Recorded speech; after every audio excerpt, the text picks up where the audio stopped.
Number 10. Vampire Batman. We'll start on a Twilight note here, okay? Bruce Wayne of Earth 43 appeared in the 1992 Batman and Dracula Red Rain story written by Doug Munch with pencils by Kelly Jones. So after a group of victims met their fate in the same way with their, throats slashed and not looking great, Batman realized that he's got vampires to now deal with. Vampires led, of course, by the one and only Dracula. So Batman really goes the extra mile to get the job done here because he meets a rogue vampire named Tanya and opts to get bit. He's like, right here please, thank you. He turns himself into a vampire in order to fight Dracula. Awesome, sold. Debit, thank you. Okay, so now Batman lures these rogue vampires into the Batcave, detonates an explosion, completely dusting Wayne Manor, so now all this sunlight hits the bloodsuckers, poof, they perish, and Batman used his new wings, his actual bat wings, and then flew to fight Dracula. Bat Bruce won the fight by impaling Dracula on a broken electrical pole. Bruce wasn't looking good also. He lost a lot of blood, so he actually died, but the Batman will live forever as now a vampire, so that's good. That's a positive ending, I think. Number 9. The Batman Who Laughs. Coming from the dark multiverse, first appearing in Dark Days the Casting, created by Scott Snyder and Greg Capullo, comes a twisted Earth 22 version of Batman, the Batman Who Laughs. Sounds like a good time, it's actually a nightmare. The Joker here is cruel. He goes on a spree throughout Gotham, just chaos, pure chaos. He took out Jim Gordon, and then he poisoned Batman. So once Batman was able to move his body again post-poison problem, he broke the Joker's neck. But even so, the Joker was prepared for this. After the snap, he let this toxin out that infected anybody near him. So Batman now got infected. Cut to 2 days later, Batman and Superman are talking about what just happened. Then when Superman tells Bruce that a kid infected by Joker venom bit a doctor, Bruce Wayne laughs. He lets out a little laugh, but he catches himself after, and even Superman is thrown off. He's like, okay, something's not right here. So a day later, Bruce called the team to the Batcave, and he went full Omni-Man. He took out the entire team before anybody really caught on to this new personality. Weird and evil. This list is dark already. Number 8. Time Stream Batman. Batman: The Return of Bruce Wayne is a 6-parter written by Grant Morrison, released in 2010, and we pick up from Final Crisis issue 6 when Darkseid shot Bruce into the past. He travels throughout history, these fun crazy eras, until eventually he's back to present day Gotham City. Now the series is 6 issues, so we get 6 different types of Batman. This is like a 6 in 1 point. It's pretty juicy. So issue 1 gives us a caveman style Bruce Wayne. He meets an immortal caveman as well who becomes Vandal Savage. Issue 2, Bruce has to deal with witches. Okay. Issue 3, Batman is front and center in the high seas. Pirate Batman going head to head, of course, with Pirate Blackbeard. Enough said. Issue 4, we move to the Wild Wild West, where Bruce is a talented gunfighter, yet still he doesn't like guns and chooses not to kill. Vandal Savage returns here, but this time with the help of one Jonah Hex. Lovely. Issue 5, we find Bruce in what appears to be the 1930s, right after his parents actually died. So Bruce is taken to the hospital to recover from a gunshot from the previous Tale Out of Time, and that's when he meets a woman named Marcia. Marcia believed that Thomas Wayne actually killed his wife and then faked his own death. She was a friend of Martha, so she was trying to get some peace of mind, trying to get to the bottom of this. So Bruce followed her to a graveyard without her knowing, and then that's when we find out she's actually a member of the Black Glove organization, and she intended on sacrificing Bruce to Barbados. She wanted immortality all along. Don't we all? Issue 6 ties everything together nicely, so if you haven't read it yet and this is piquing your interest, go check it out for yourself. Finish it off. It's a good time. And if you're enjoying this list as well so far, don't forget to share the love and hit that thumbs up. You guys rock. Thank you so much. Now back to some weird Batman alternates. Number 7. Clone Batman. When Darkseid created a clone of Batman, he used it to make the world believe that Batman had died, when in reality, Darkseid actually sent Bruce back in time with his Omega beams. That's a pretty impressive trick already, but things go up a notch when that clone is revived as a Black Lantern and seeks out our remaining alive heroes. His job was to attach other rings to other heroes who have been resurrected before, but after he was done, he went back to get some beauty death sleep. In Batman and Robin issue 8, that Batman is revived using the Lazarus Pit, where he instantly attacks Dick Grayson, Batwoman. I mean, he's just going nuts at this point. He was strong too. He was really strong. The next issue, the clone took off after King Cole triggered an explosion, and then he took off and headed for Wayne Manor, where he then fought Alfred and Damian Wayne. Just going for blood right off the bat. Pun intended. Damian was tossed off the roof by crazy Batsy, but thankfully Dick got him just in time. And in issue 9, the clone lost to Batwoman and Dick. good ending-ish. Number 6, The Doom That Came to Gotham. Written by Mike Magnolia and Richard Pace, Batman The Doom That Came to Gotham is a 3-part Elseworld story where Batman's primary target is that of Lovecraftian monsters. Batman is in this 1920s era, he's rocking a Glock on the front cover. It's gritty, but the threat levels are cosmic. It's a fantastic blend. It's 1928, Bruce has returned home to Gotham a whole 2 decades later after his parents were killed. And he finds the city under attack from all these supernatural forces. It's wild. The way Batman handles these cosmic powerhouses, it's a ride. Even other players in the story are wild too, like Harvey Dent for example. His body started to deform after Poison Ivy touched him, and he was also chosen by Ra's al Ghul to be the living portal to Sotha's realm. Just goo into a wall of, yeah, it's just yuck. Number 5. Bat Joker. This version of Batman came to life in the New 52 Futures End storyline, also known as the Joker Borg. Remember the mayor of Halloween Town and Nightmare Before Christmas? This Bat Joker is kind of like that guy. He's got business in the front and then villain in the back. So Batman created a time-traveling device and sent Terry McGinnis, who I'll explain later on, into the past to prevent Brother Eye from being built by himself and Mr. Terrific. Batman was injured at this time, so Frankenstein took him, as well as the Joker, and then did some fun operation where the two became one cyborg. Batman's brain was literally picked apart here in order to find out where Terry McGinnis had been sent to, and then the Bat Joker was sent back in time as well to stop Terry.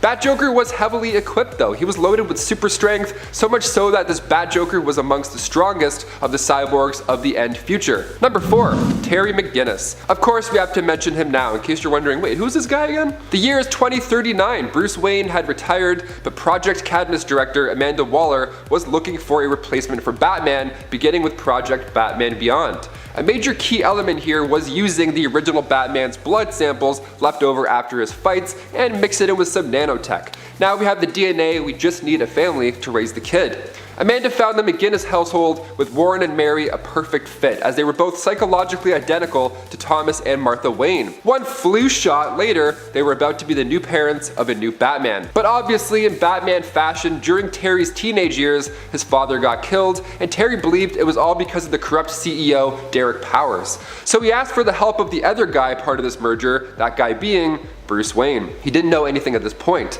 but after a confrontation against the Joker's gang, Terry realized, oh, Bruce is the OG Batman. So Terry stole all his stuff and suited up himself as the new Batman Beyond. What an origin story. So sick. We had to include him in this list. Not so much weird. I mean, besides the whole, flu shot, now I'm alive thing. Guess we can make that weird and include it. Number 3, Owlman. Coming from Earth 3, making his first appearance in Justice League Volume 2, Issue 23, Owlman is actually not Bruce Wayne, but rather Bruce's older brother, Thomas Wayne Jr.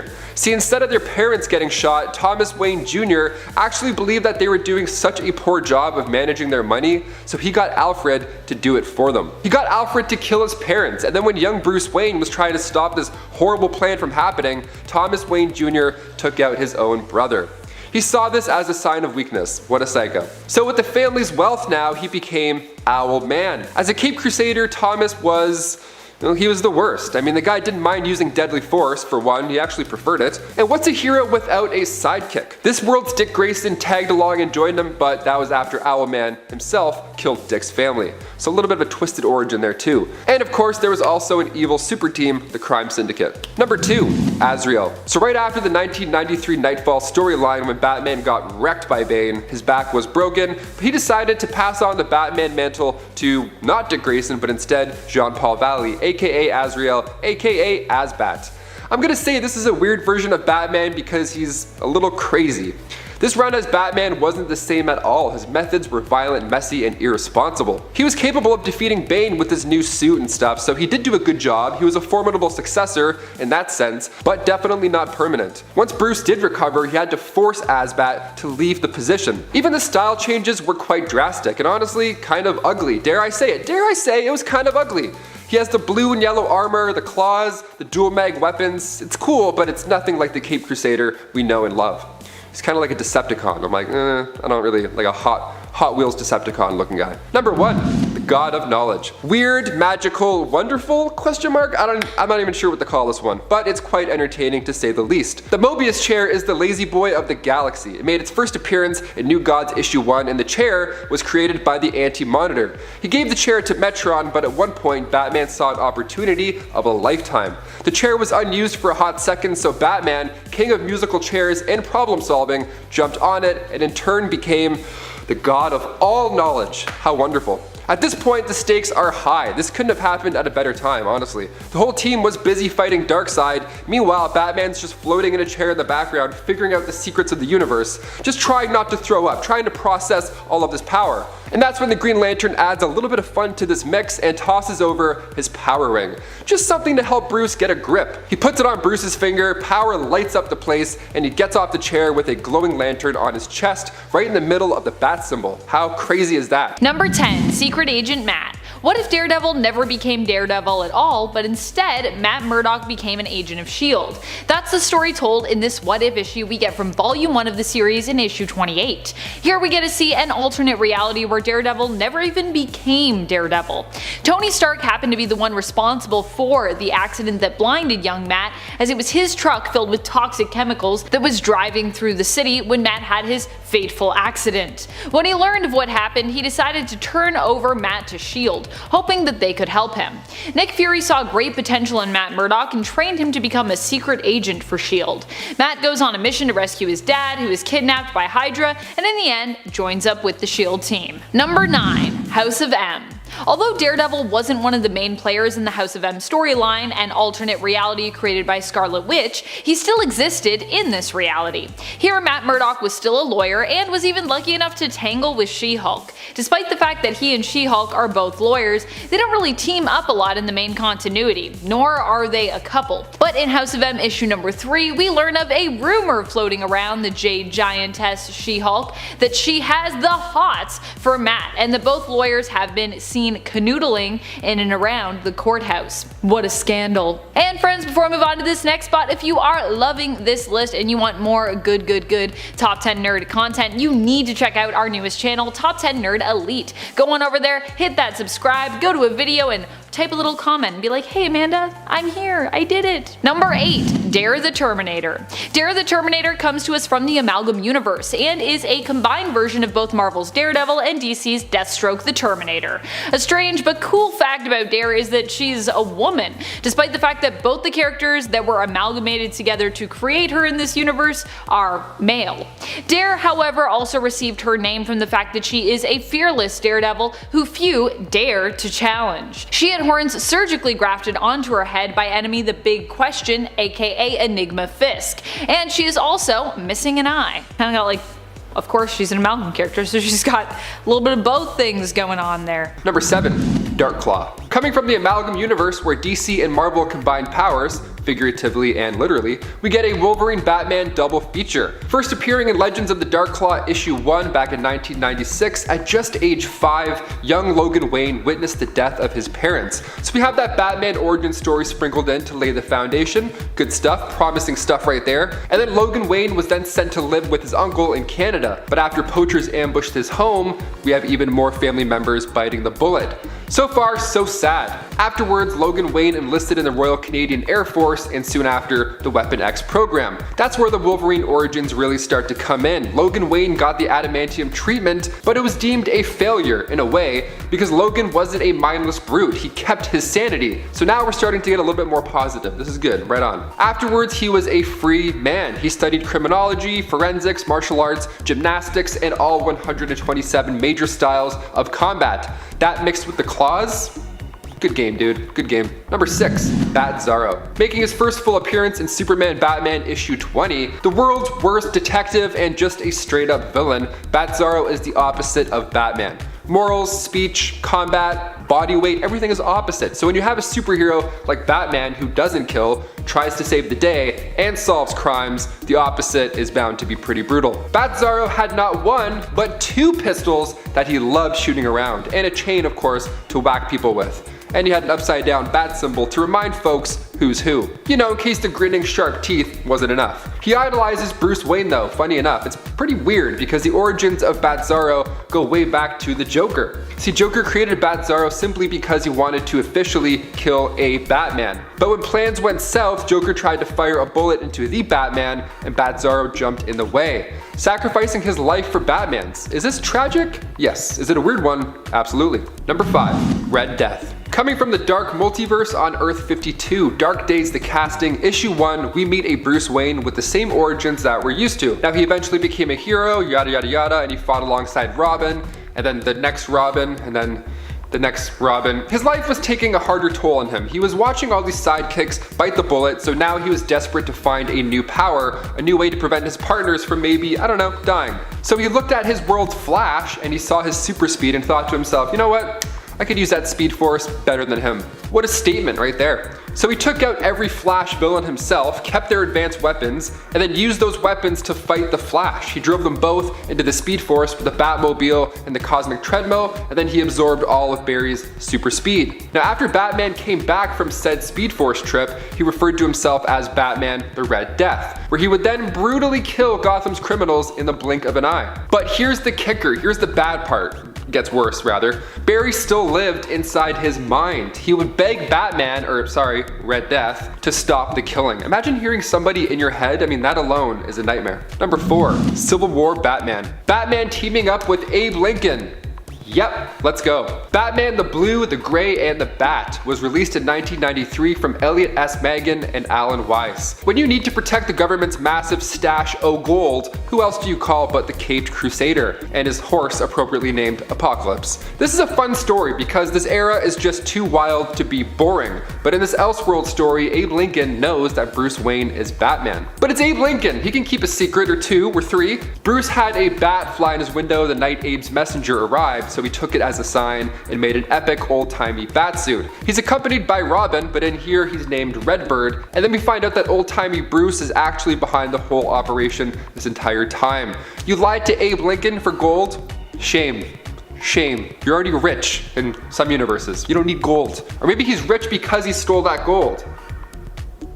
Number 3, Bat Baby. Making his first steps in Batman issue 147, the 600th time Batman appeared in comics, we see Bruce Wayne as a baby. So after Nails Finney and his gang made a shrink ray, they set their sights on Batman and it worked like a charm. It was only a shrink ray though. He didn't de-age mentally, which is even better almost. So now he had the same strength and aggression as a full-grown man in a toddler's body. This sounds like the worst case scenario, but Batman was kind of okay with it. He worked with what he got. He's like, okay, if people are gonna treat me as a baby, I'm just gonna dress like a baby. And then he wore a bat suit that no baby has ever worn ever. Classic Batman. Number 2, Holy Batman. Batman Holy Terror was an Elseworlds one-shot released in 1991, written by Alan Brennert. We find Reverend Bruce Wayne. How holy and fun is this? It's 1658, and in this universe, Lord Oliver Cromwell recovered from that fever and he maintained his hold on England. Later in the 20th century, Thomas Wayne, physician to ye old Gotham Town's council, was killed, same with his wife. Now James Gordon is on the case trying to get to the bottom of it, but he believes this was more than just a mugging. So he befriended young Bruce Wayne to maybe try and find some more info. Cut to 20 years later, Gordon is now Gotham Town's High Inquisitor, and Bruce is about to become a priest, and that's when Gordon finally tells Bruce the truth about his parents. He reveals that a man named Joseph Chill was behind the whole thing. The government took down one of their own. How peculiar. Priest in the sheets and bat freak in the streets. That's how we like it. And finally, coming in at number 1, The Bat. Batman Castle of the Bat was released in 1994, written by Jack C. Harris with pencils by Bo Hampton. We're really leaning into the literal bat theme on this list. I kinda love it, not gonna lie. Taking place in South Germany 1819, we get a scene similar to that in The Dark Knight. A masked highwayman robs a carriage. The passenger asks the man if he's ever heard tales of the demon who protects the land, and the highwayman scoffs, says, "Oh, that's just superstitious, I don't believe in that," and then a bat monster comes in and rips his head off. Dr. Bruce Wayne hears about this attack, and at his home, his castle rather, he tells his hunchback servant Alfredo, that the beast had attacked once again. What beast? What is he talking about? So when Bruce was a kid, his parents were killed in a carriage on a road. So Bruce and Alfredo found Thomas Wayne's brain, collected some body parts, added some electricity, and voila, now Thomas Wayne is back. And he looks like shit. Once bat fluid is added, he becomes a living nightmare of a monster, and his first plan was of course to get revenge on the same guy who killed him decades earlier. We saved the weirdest for last, that's for sure. Number 10, Dogpool. We'll start off on a cute note, rather. Wade Wilson of Earth 103173, aka Dogpool, made his first appearance in Prelude to Deadpool Corps Issue 3. Wilson was a dog being used as a test subject for Mascara X. Now, I love this version because it brings to light the animal testing for beauty products that happens, Mascara X taking place of the evil Weapon X in this story. So after the test went south, they thought the dog didn't survive. His body turned all corpse-like, it wasn't breathing, horrible stuff, so they got rid of it. But those healing abilities brought him back to life. He then broke out of the garbage bag and started walking around again. I thought cats were the only ones with 9 lives. What a sight to see. Now, these circus performers did see this. They were driving by and just happened to see this dead dog come back to life, so they used it to make some moolah. He became the main act of their circus, appropriately named the Death-Defying Hound. He was a circus performer until Wade Wilson, the main continuity Deadpool, showed up and then recruited him for the Deadpool Corps. The good boy met his fate in issue 1 of Deadpool Kills Deadpool, but he did so saving Wade, so it's a happier kind of note. Not really, but we'll say it is. Number 9, War. Earth 16558, our Deadpool gets an extreme makeover superpowers edition. He shows up in Extraordinary X-Men issue 8 and we only get to enjoy his presence for 5 issues. After Apocalypse returns in the early 21st century, he recruits Deadpool as one of his 4 horsemen. He recruits him for war. Deadpool and the other horsemen attacked Colossus, got him on the God Squad, and then together the evil team tracked down Storm and their young X-Men. In Extraordinary X-Men issue 10, the X-Men were actually defeated and the Ark, containing 600 mutant embryos, were taken back to Apocalypse. Things weren't looking that great with Wade on the bad side. When the X-Men invaded Apocalypse's kingdom to try and save the day, Deadpool fought back and went at it with Iceman. Now, Deadpool's mask gets ripped here, and then that's when you see Wade with his mouth sewn shut. Not again. We don't like seeing his mouth sewn shut. That's the opposite of what we want. Deadpool cuts his mouth open, and you think he's gonna be like, help me, I don't know what I'm doing. But he actually just releases a swarm of insects all over Iceman, winning that battle in a gross, itchy way. But don't worry, Deadpool gets bugged himself later on. He'll soon know what that feels like. I'll explain more of that later on in this list. And before we continue on with this list, if you want to go ahead and give us a thumbs up on this video, that would be awesome. Those likes add up and they really do support us and the company. You guys are the best. Thank you so much. Let's get right back to this Deadpool list. Number 8, Deadpool the Duck. Howard the Duck has been seen in both Guardians movies, and he was in Avengers Endgame. We see him gearing up alongside Earth's Mightiest. This dude has been in the same amount of MCU projects as Natalie Portman. Well, actually more, really, if you consider the main continuity. That's pretty insane. He's an important character. So when Deadpool the Duck came out back in 2017, fans were excited to see more of Howard. Howard's driving alone one night when Rocket crash lands into his car. Now he's about to congratulate Rocket on his recent box office success in Guardians, but he's rudely interrupted when the raccoon's eyes light up red and then he leaps at Howard. We got a classic case of space rabies. Some spazies. Some of them don't work. Luckily, this is Deadpool's story, so he comes in at just the right moment, and that's when him and Rocket start battling it out. Howard's trying to smooth things out while this is happening. He knows something's clearly off with Rocket. He's taking cover, he's just trying to stay out of the way. And then Deadpool shows back up in the middle of nowhere, questioning why he doesn't teleport more often, which is a great question. And then when he tries using it again, everybody gets fused together during this teleportation. Well, almost everybody. Number 7, Daredevil 2099. This alternate version of Matt Murdock's character comes to us from one of the 2099 universes. Sam Fisk in the future is the heir to the Kingpin legacy, but finds himself struggling with guilt surrounding that legacy. To counterbalance all the bad his grandfather has wrought, Samuel Fisk decides to become the new Daredevil in the future, becoming our Daredevil 2099 over 2992. Kind of weird to think that in the great Marvel multiverse, there is a reality where it is Wilson Fisk's ancestor and not Matt's that becomes the new new Daredevil. But this weird fact is also what makes Samuel Fisk so interesting as DD as well. Number 6. Belasco.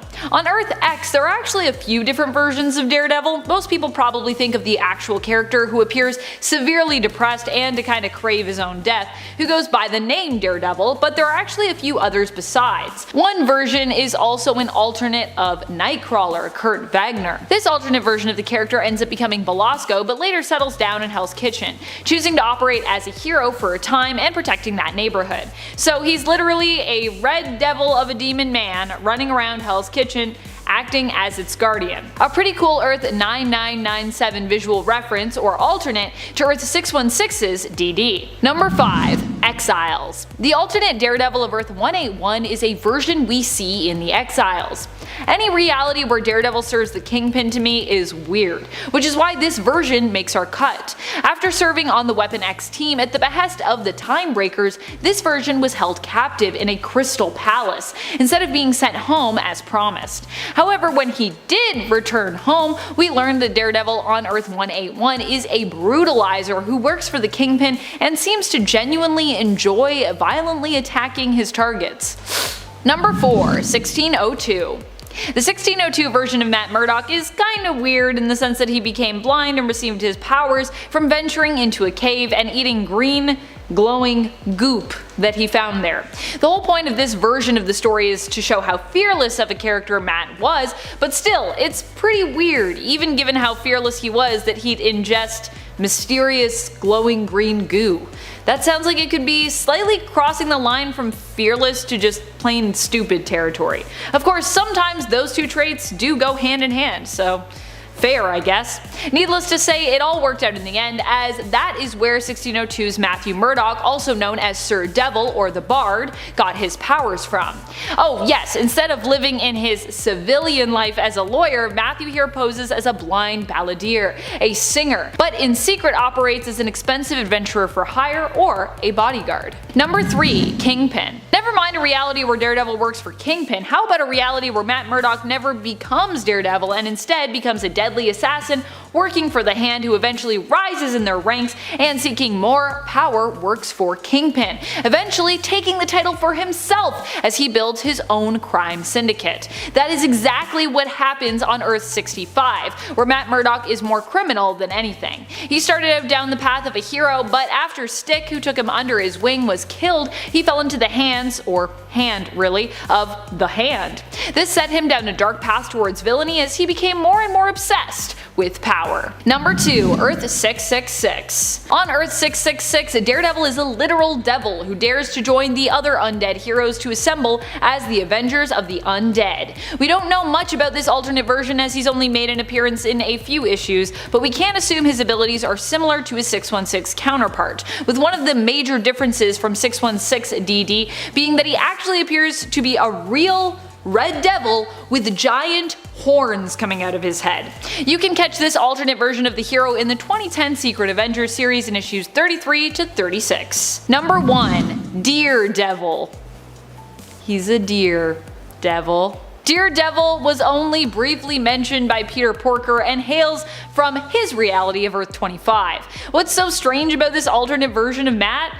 You guessed it, he's a deer, hence the name Daredevil. Daredevil's civilian name here is actually also different from the 616 counterpart, and it is BatZaro, and he made his first appearance in the Spider-Ham 25th anniversary special from June of 2010.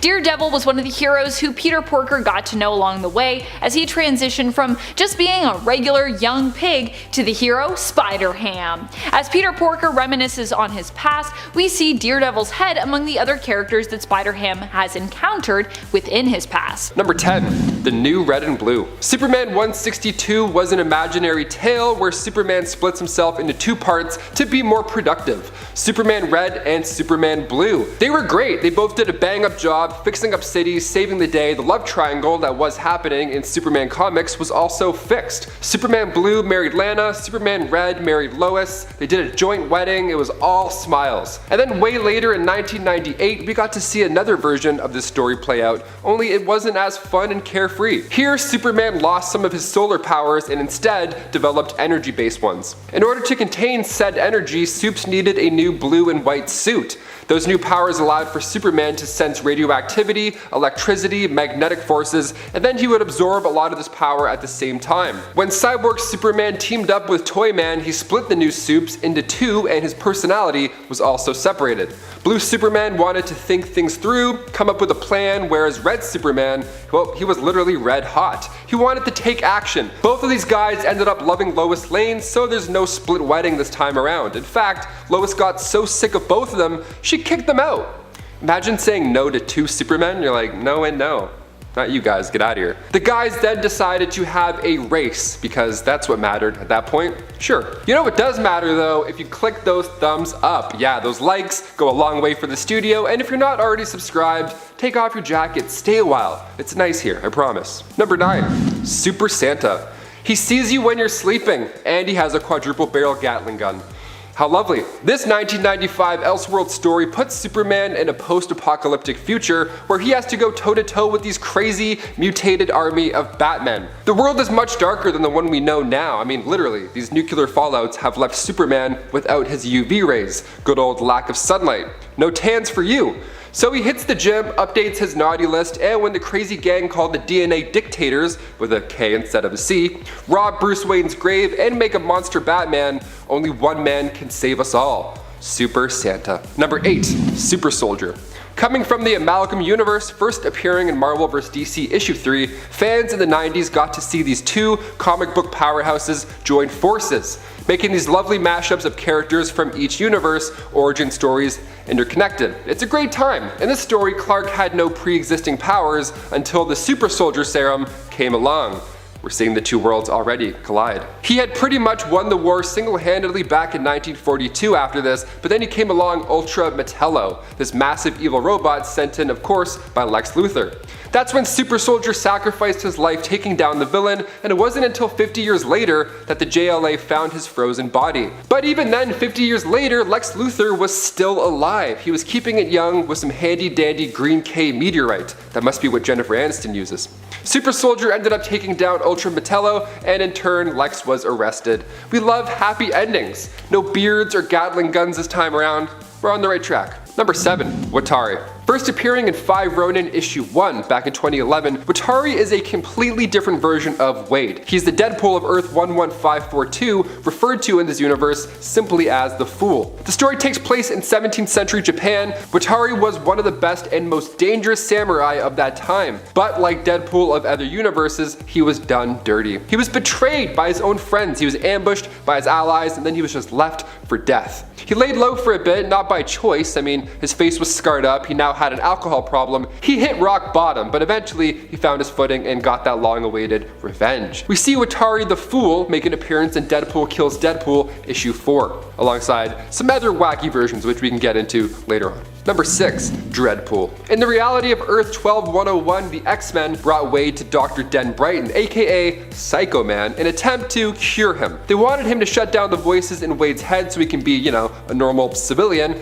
but he didn't do that, did he? He actually did the opposite. Wade was now encouraged by all these voices in his head to kill the Marvel Universe. All those people, all those superheroes you love, about to meet their fate in a horrible way. He started off by going after the Fantastic Four. Reed and the Thing were gone in just a few pages, and then Sue Storm held Dreadpool off for a bit by making his head explode, which usually does a trick for most villains, but it's Deadpool, so once he healed, she was next to go. Like, the whole Fantastic Four family's gone in like literally 3 pages. It's so sad. Dreadpool then steals a device from Reed that he used to take down the Watcher. Even the Watcher isn't safe in this story, and neither are you. Check it out. Number 5, Evil Deadpool. Now these names may start sounding a little bit confusing, like Dreadpool is an evil version that kills our heroes, and Evil Deadpool is the result of a collector with a gross hobby. That's right, Evil Deadpool is from the main 616 universe. He came to life in Deadpool Volume 4, Issue 44. Now it all started with this young gal named Ella Whitby. She was a psychiatrist who was obsessed with Wade. She was so obsessed that she would keep body parts that he lost over time. He'd battle it out, lose an arm, she'd go in, carry it like Saving Private Ryan back to her house. Some of us had a rock collection, others collect kneecaps. That's fine, we're all different. So she would keep these parts in her freezer like a maniac right next to the jumbo freezies, and then when Deadpool found out about this horrible cold care package, he threw them all in a dumpster. This was actually the worst thing that Wade could have done, believe it or not, because once those body parts thawed out, they fused and grew back together to make this evil, much worse smelling Deadpool.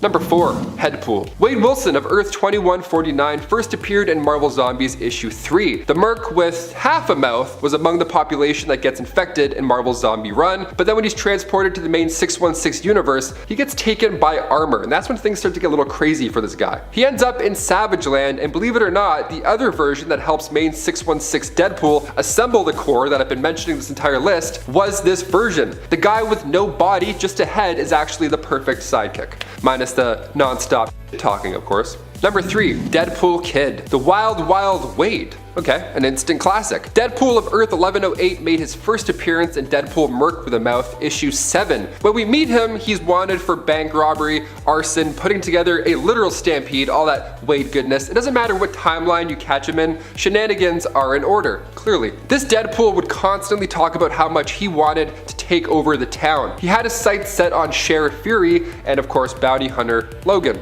This version's quite interesting, but let's be honest, a little limiting what you can do in these dusty towns. So after our 616 Wade shot him in the head and left him for dead, it wasn't until Deadpool kills Deadpool that we see this cowboy again. There's not much you can do in the Wild Wild West. I mean, seeing Wade on a horse or, shooting up saloons, it's cool, but limiting. Number 2. Wolverinepool. First appearing in Cable and Deadpool issue 46, this Wade Wilson still gets the superhero upgrade, but when Weapon X decides to give him the adamantium treatment, things play out a little bit differently. See, later on, he's recruited by Dreadpool, that guy I mentioned, to take on the Deadpool core members, so he's evil. He was doing a pretty good job, that adamantium skeleton was coming in handy, but during a fight, our main 616 Deadpool tossed a grenade full of bugs at Wolverinepool. Remember I said you got some with bugs earlier? This is payback. This is why you don't play with bugs. So that bug grenade went off and the bugs ended up chewing Wade apart, and all that was left literally was just that adamantium skeleton and claws. It's a pretty creative way to go out, but it's also really gross. It's kind of like if Oogie Boogie from Nightmare Before Christmas were to take you out, or if that movie was rated R, it would look kind of something like this. And finally, number 1. Death Mask. On Earth 11683, Reed Richards was able to remove that lethal brain tumor from Wade's head, which opened an entirely new future for Wade. Now he was better than ever. There were no evil voices swirling around in his head. In fact, the only voice in his head was his own bright ideas. This Wade was in fact a genius. This keeps getting more and more positive. That's great. We love happy endings. Nice number 1 smooth landing. Did he solve world hunger? Did he stop floods? Did he cure diseases? No, actually. He was still a criminal, a master criminal, actually. See, with that brain, he ended up building an empire and went by the name Death Mask, so it was actually almost worse in this scenario. Just looking at his outfit, it's pretty obvious whose spot he's taking in this universe. He killed Victor Von Doom and changed a few colors to his evil getup, resulting in Death Mask, this red version of Dr. Doom. Even after Death Mask was beaten by our main Deadpool, it still didn't end. Death Mask then made a deal with Mephisto in order to release these horrible monsters on Earth and survive. One of those monsters was the Infernal Hulk. So he's full of brilliant ideas, they're just also evil. Number 10. Claw. Claw is actually an alternate persona of the Hulk that resides within the character in the reality of Earth 616. So not an alternate in terms of being from another world or reality, but still an alternate in terms of him being a very different version of the character than what we're used to seeing. Claw even looks very different to the Hulk. When it comes to the heroic version we're used to seeing and reading in the comics, Claw couldn't be more different. He is basically the polar opposite, being malicious, vicious, and evil-minded in nature and behavior. And if you're like, well, the Hulk is he can be pretty bad sometimes. He's got a heart of gold though, the Hulk. The Hulk's lovely. Number 9. Age of Apocalypse. In the reality of Earth 295, aka Age of Apocalypse, Bruce Banner never saved Rick Jones from the Gamma Bomb test in order to become the Hulk. Instead, he became the Thing as a result of experimenting on himself after Apocalypse had conquered the Earth. Banner with General Thaddeus Ross was part of humanity's last stand. He would end up betraying the Human High Council and Owlman pledge his loyalty to Mikhail in exchange for test subjects. Banner would then discover how to transform into the giant grey super strong beast known as the Thing, and would eventually kind of flip sides once more to protect the humans from a gamma bomb that he himself had designed. Following this, he would become green and end up as Apocalypse's captive. And friends, before we move on to the next spot, if you are loving this list and you want more lists like it, be sure to show us by giving this video a thumbs up. Number 8. Starman. Starman is an alternate version of the Hulk who comes to us from the Marvel What If story from issue 91 of the second series. In this story, we get to see a version of the Hulk where it is the alternate monstrous persona known here as Starman that is actually the kind, gentle, heroic side of this character, and Bruce Banner himself, who is actually the true monster. He's the not so good side of the character, the villain side. Bruce Banner here is a colonel who is obsessed with his job developing weapons for the military. A lot of the rage that he lives with ends up being taken out on his wife and his romantic partner, Betty Ross, to the point that she tries to in fact get out of the relationship, talking to her father about it, but her father basically dismisses her pleas. In the end, Starman is unable to help Betty, who is committed to a mental health facility by Doc Samson, after Colonel Banner threatens him. Doc Samson was actually gonna try to help Betty, but it didn't work out. It's such a sad, awful story, but such a strange version of the Hulk as well.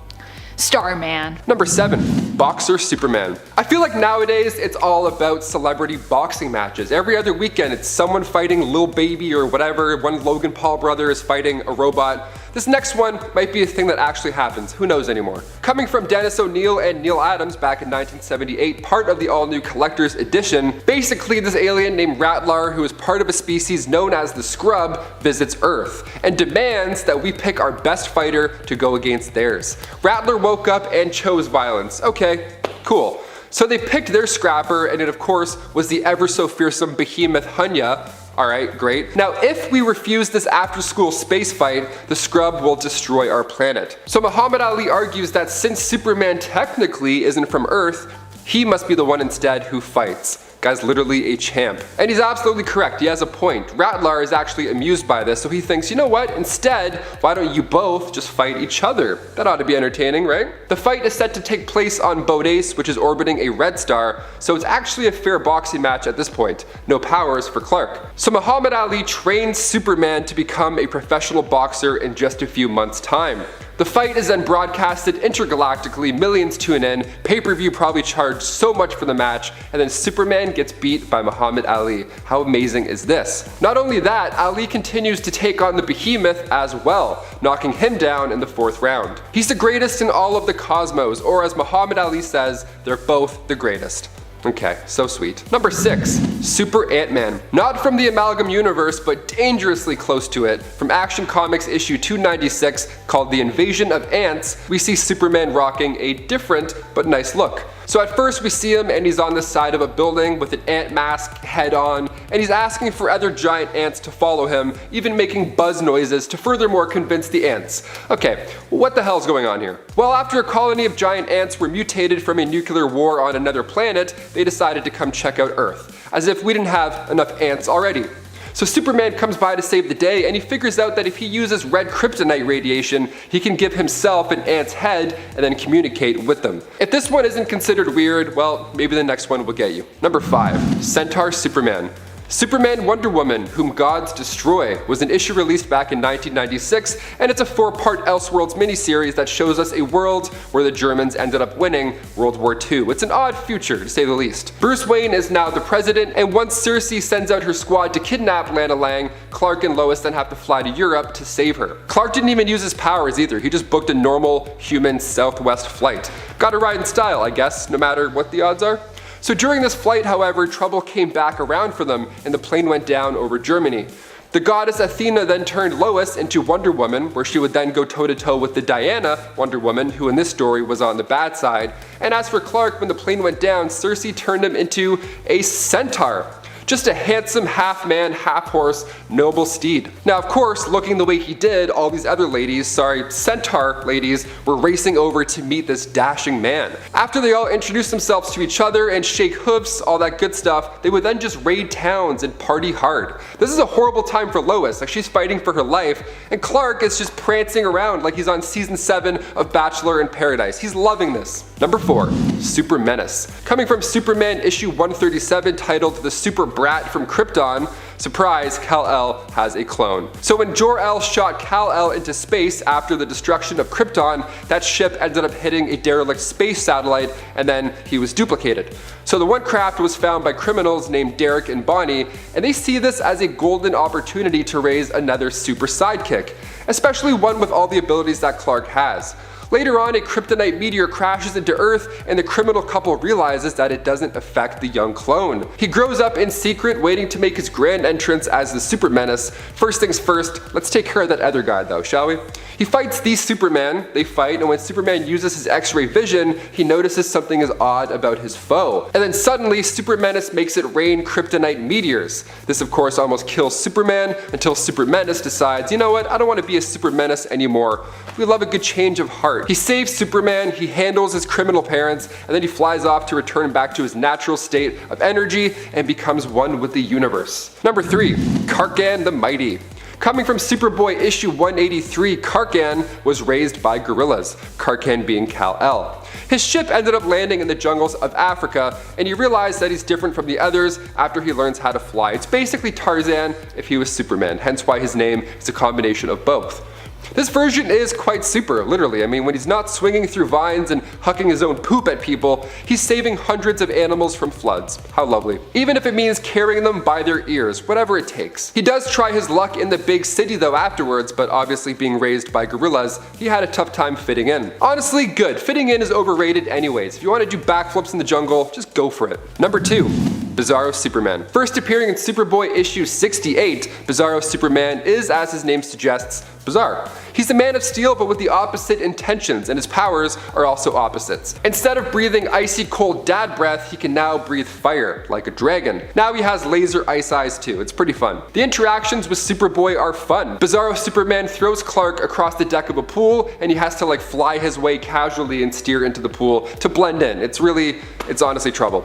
It's kind of like the Iron Giant, but like crazier?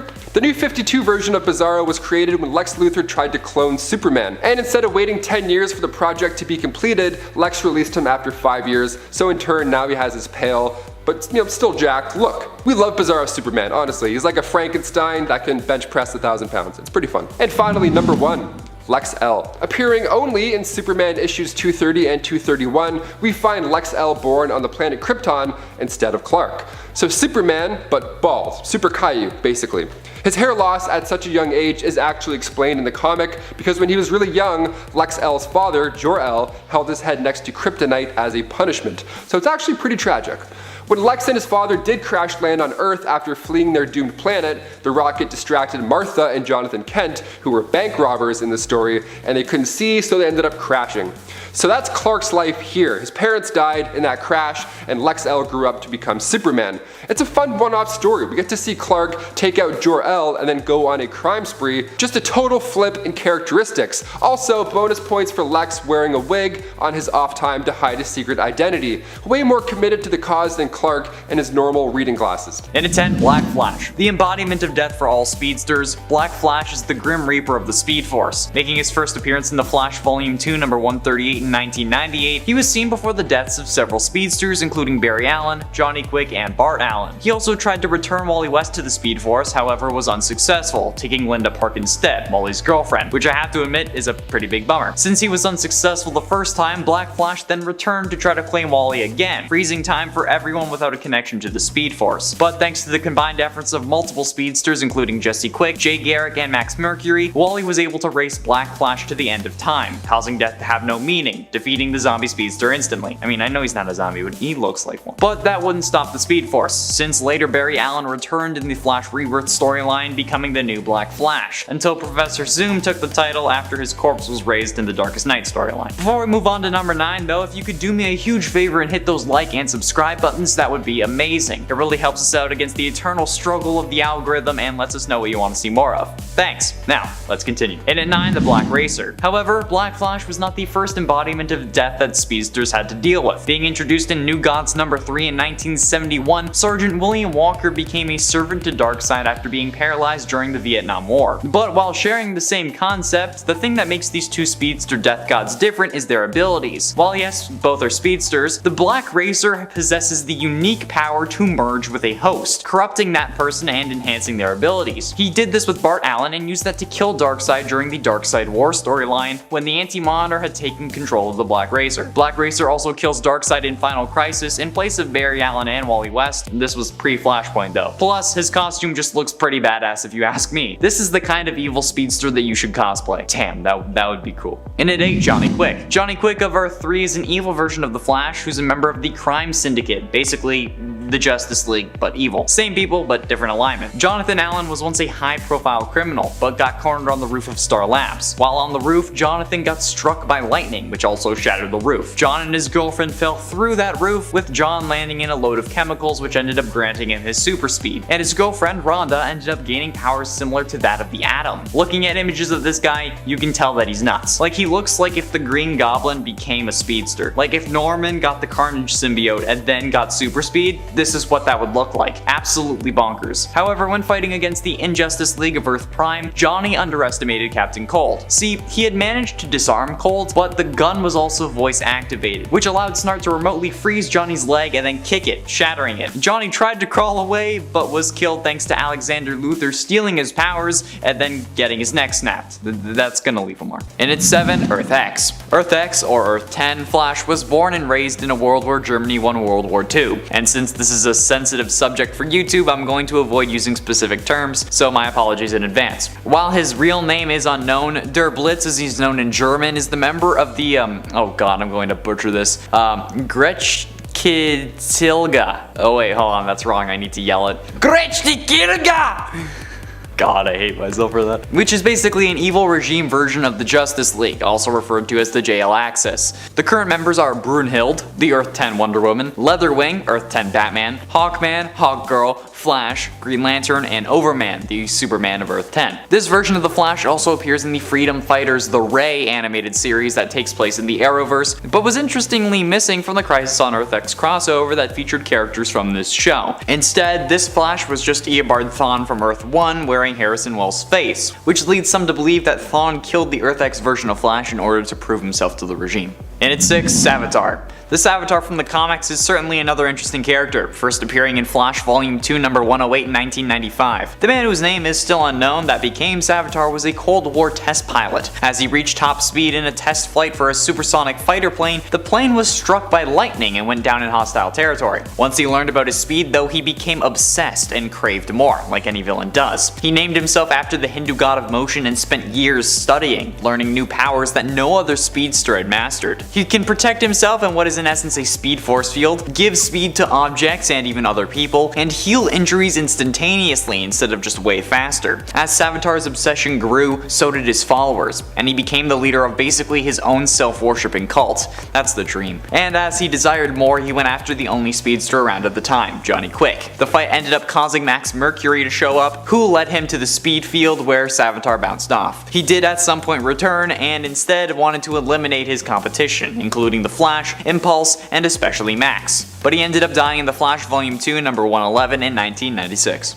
Halfway through in at number 5, Capitalist Couriers. First appearing in the Flash Volume 2 number 6 in 1987, the group, originally known as the Red Trinity, was created by Russian scientist Pyotr Orlov, I totally butchered that, when he and his partner attempted to recreate Flash's super speed abilities after watching a daring rescue. The second group of test subjects was successful and were named the Red Trinity. The group included Anatoly, Bebek, and Cassiopeia, and they became agents for the Soviet military. But here is where it gets weird. When the third Flash came to enlist the help of Dr. Orlov in the issue of saving Jerry McGee's life, the Red Trinity chose to follow Orlov to America. While there, they became infatuated with American culture and chose to stay in the US, opening a business as a team of super speed messengers called Capitalist Courier Service Inc. Cassiopeia has since died because he was running up the side of a building trying to make a delivery when his speed vanished and he fell to his death. This was thanks to Savitar's reappearance. These Russian speedsters literally made Amazon super prime. That's hilarious and I love it. That's probably what I would do with my powers, honestly, now that I've gotten the idea from this. Thank you.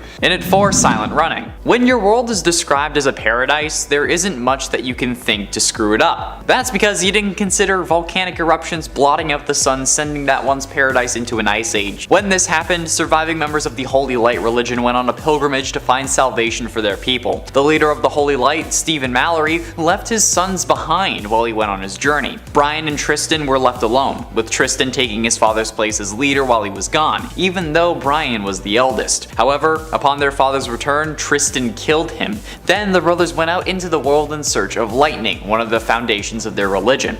They eventually got struck by lightning, which had an interesting effect. Tristan, the one who killed their father, was aged, while Brian was given super speed and the power to create what they call green life. So Tristan kinda freaked out, locking Brian in the heart of a machine that pushes back the ice to create a livable city, because Tristan believed this was necessary to save everyone, but considered himself a living god of sorts. He demanded people obey his will and use their life force to keep himself young for centuries, all the while trying to be blessed by lightning, which I'm guessing means getting struck by lightning over and over again. Getting close to the end in at number 3, Wizard. This version of the Flash actually comes from the Marvel Universe, believe it or not. And while yes, the speedsters are a superhero archetype now, this one is a deliberate reference to the Flash from an unofficial Justice League vs Avengers crossover fight in the Marvel Universe. The Wizard is a member of the Squadron Supreme, which comes from a parallel dimension of the Marvel Universe. Stanley Stewart is his name, and while running late one night, he ran through a strange fog. Over the next few weeks, he gained the ability to run faster than anyone else. The original goal of the Squadron, which Wizard was a founding member of, was to create a utopia, which they would have accomplished. They turned much of the world into a paradise within the first year, but stopped when a former member, known as Nighthawk, convinced them that it was in essence a dictatorship. Shortly after the project ended, multiple members of the team got stranded in the Marvel Universe, but did end up making it home.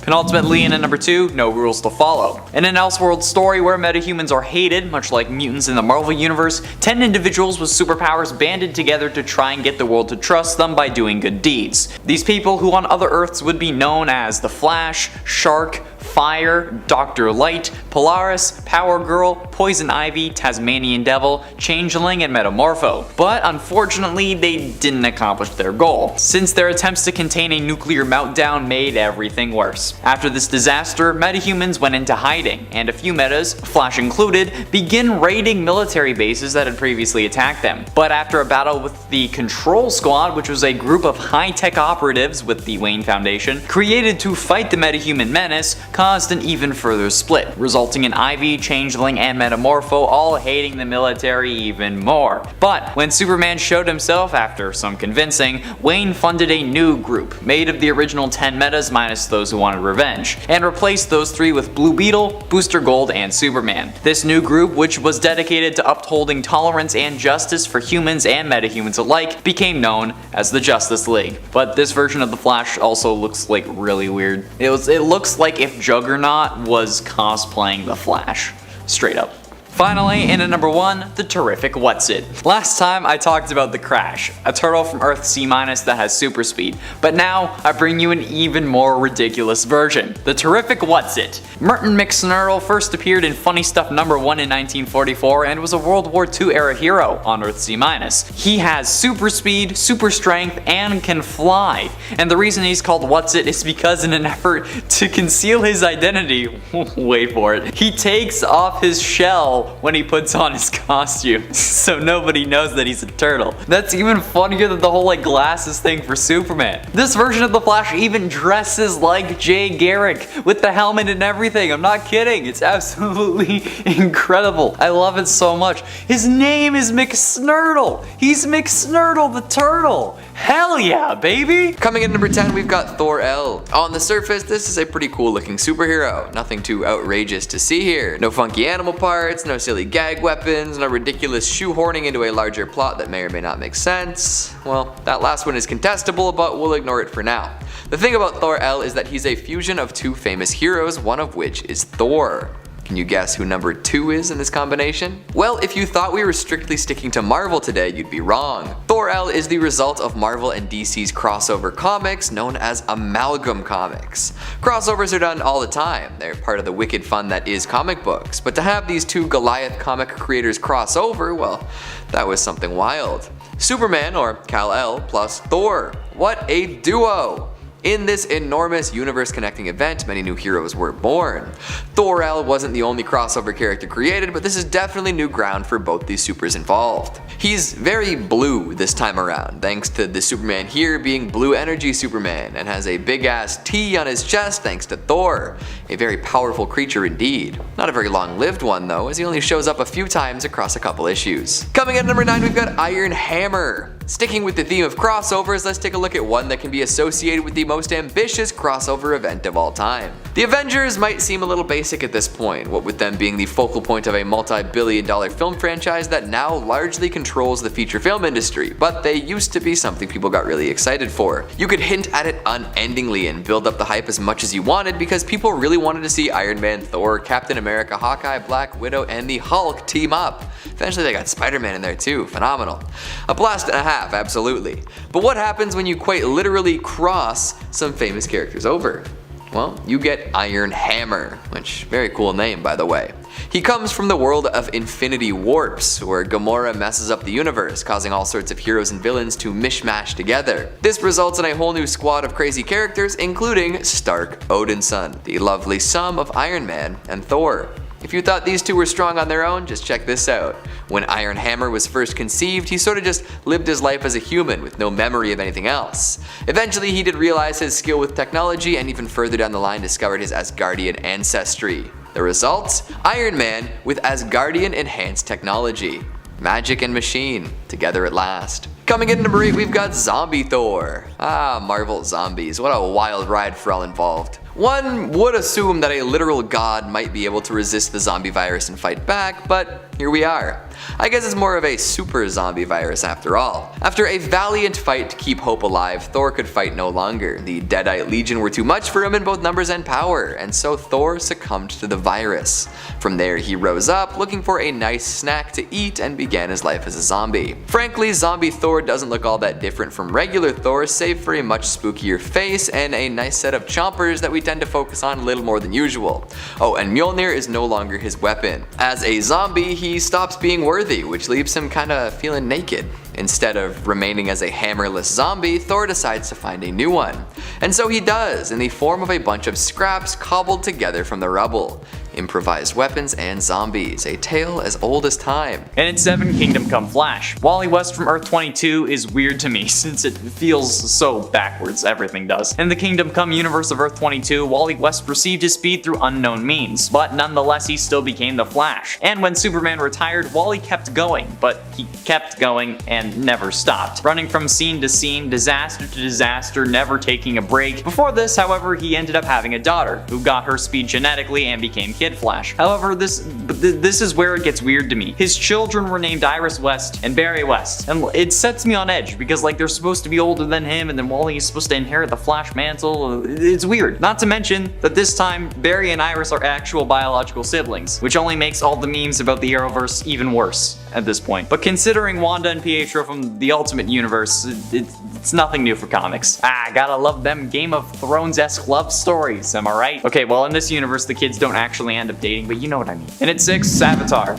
Yes. As a fan of the Arrowverse, I felt the need to include one of the most interesting evil speedsters on the show. Savitar, while sharing the name with another evil speedster from the comics, actually is revealed to be a time remnant of Barry Allen in the show, being more of a future Flash than Savitar. Honestly, he's a combination of both. His story though is very confusing, in essence making himself a paradox. In the post-Flashpoint Arrowverse timeline, Savitar comes back from the future to kill Iris West before her and Barry get married. This causes Barry Watari to create as many time remnants as possible, which is basically a clone of himself, in order to stop him. But Savitar kills all of them except one. The one he spares then gets shunned by the rest of Team Flash for not being the real Barry Allen, even though he's still technically the real Barry. It's weird. So in an act of fury, the time remnant runs back in time, creating a new identity for himself as the first speedster and the god of speed known as Savitar, and then somehow gets his face badly burned. I feel like I need to return him to Papa John's. When he fails at killing Iris, however, he tries to scatter himself across time to become immortal, but is stopped by Team Flash and is shot in the back by Iris, which lets the paradox catch up. Season 3 was weird, man.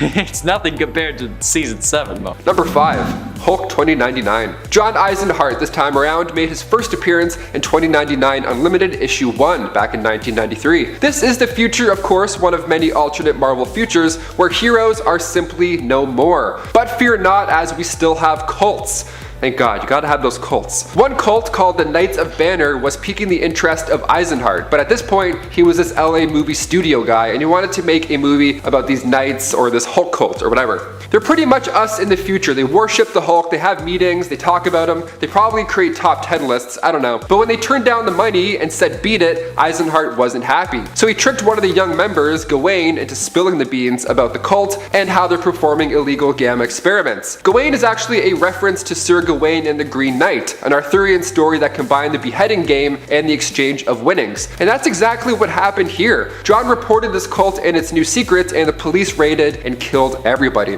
All but Gawain. So John tried to fix what he'd caused, but it was far too late. After a gamma bomb went off, he was turned into the 2099 Hulk. Consumed now with guilt as well, he vowed to protect the young knight, and when Draco killed Gawain, spoilers, he figured he would just defend the people from future threats. Number 4. Compound Hulk. First appearing in Hulk Volume 2, Issue 30, Clue is a smarter version of that Grey Hulk that I mentioned earlier in this list. He's an advanced clone, rather, created by Xemnu. Now, Clue was the result of a cloning gone wrong, classic, and then when Clue and Xemnu were fighting Red Hulk, Impossible Man came in, he was watching the whole thing, and he used his powers to merge both of those guys into the compound Clue. He didn't last long at all, but anytime the words merge and Hulk are in play, it's bound to get weird. Number 3. Venom Hulk. Venom Hulk is as terrifying as you think. It all goes down in What If Issue 4. It shows us what would happen if the alien costume had possessed Spider-Man. So if the Fantastic Four hadn't have been able to separate Peter and the suit initially. It's a fun little alternative. It gets pretty ugly quickly, and the other Avengers are called upon to try and stop Peter from causing more irreversible damage. Doctor Strange is hurling spells at him for hours, still it's no use. And you'd think when the Hulk came along, he could just, huck Peter into a few walls until he calms down. But he arrives, and the symbiote sees his power, and he's like, that looks pretty good, I want that, give me. And then when it comes into contact with the Hulk, this nightmare is born. When Thor comes in to hopefully try and end this disaster of a situation, he too is consumed by the symbiote. I really hope we get to see some sort of evil version of the Hulk in this What If Disney show. I mean, Venom Hulk would be amazing. I would love to see this issue on TV. Might be a little long shot, but maybe Grey Hulk, perhaps. I don't know. Some sort of evil Hulk is coming, I feel it. Number 2. Lizard Hulk. Still green this time around, just a little more wet and scaly. He comes from Earth 19919. Robert Banner, of course, has a similar origin as the Hulk that we're now familiar with, only he was infected by the Spider Virus in Spider Island Issue 1. So a little more this time around. Now he's got extra arms and he's even more powerful. Just what you want. The Spider Queen at this point is standing tall over Manhattan, with the residents of New York City turning into spiders, which I gotta say, worst thing I've ever heard. I feel itchy just reading that. And as for our heroes, it's probably best if they switch to a different animal's DNA to avoid the whole mind control Spider Queen awful situation. So Captain America gets a hairy upgrade, and the Hulk gets paired with some lizard DNA, resulting in a weird but exciting storyline. Major Godzilla vibes over here. And finally, number 1, you guessed it, Old Man Logan. Remember that time that the Hulk was a landlord and had Hulklings with his cousin Jen Walters? Let's talk about it. Old Man Logan is an absolute masterpiece, first of all. Created by Mark Miller and Steve McNiven, we get to see a dark future where supervillains have taken over the United States. Bruce Banner ended up taking over California from Abomination and appropriately named it Hulkland. An atomic bomb over California changed Bruce up, he charged him, and now he wasn't this quirky scientist that you know and love. Now he's kind of a dick. Hulk Gang is also a treat. We have in total Bobby Joe, Charlie, Otis, Rufus, Bo, Elrod, Eustace, and of course Woody. Good old Woody Banner, what a gem. They come knocking on your door when you don't pay rent. Yeah, and you thought your landlord sucked. Think again. They're honestly evil, like they're literally evil. They killed Logan's family because they felt like it. They were bored. They whip around in style with the fantastic car, and then when Logan returned from his road trip with Hawkeye, well, he was a little upset to say the least. The only survivor once Logan was done with them was Billy Bob Banner. Kicking off the list at number 10, we have the Murder Machine.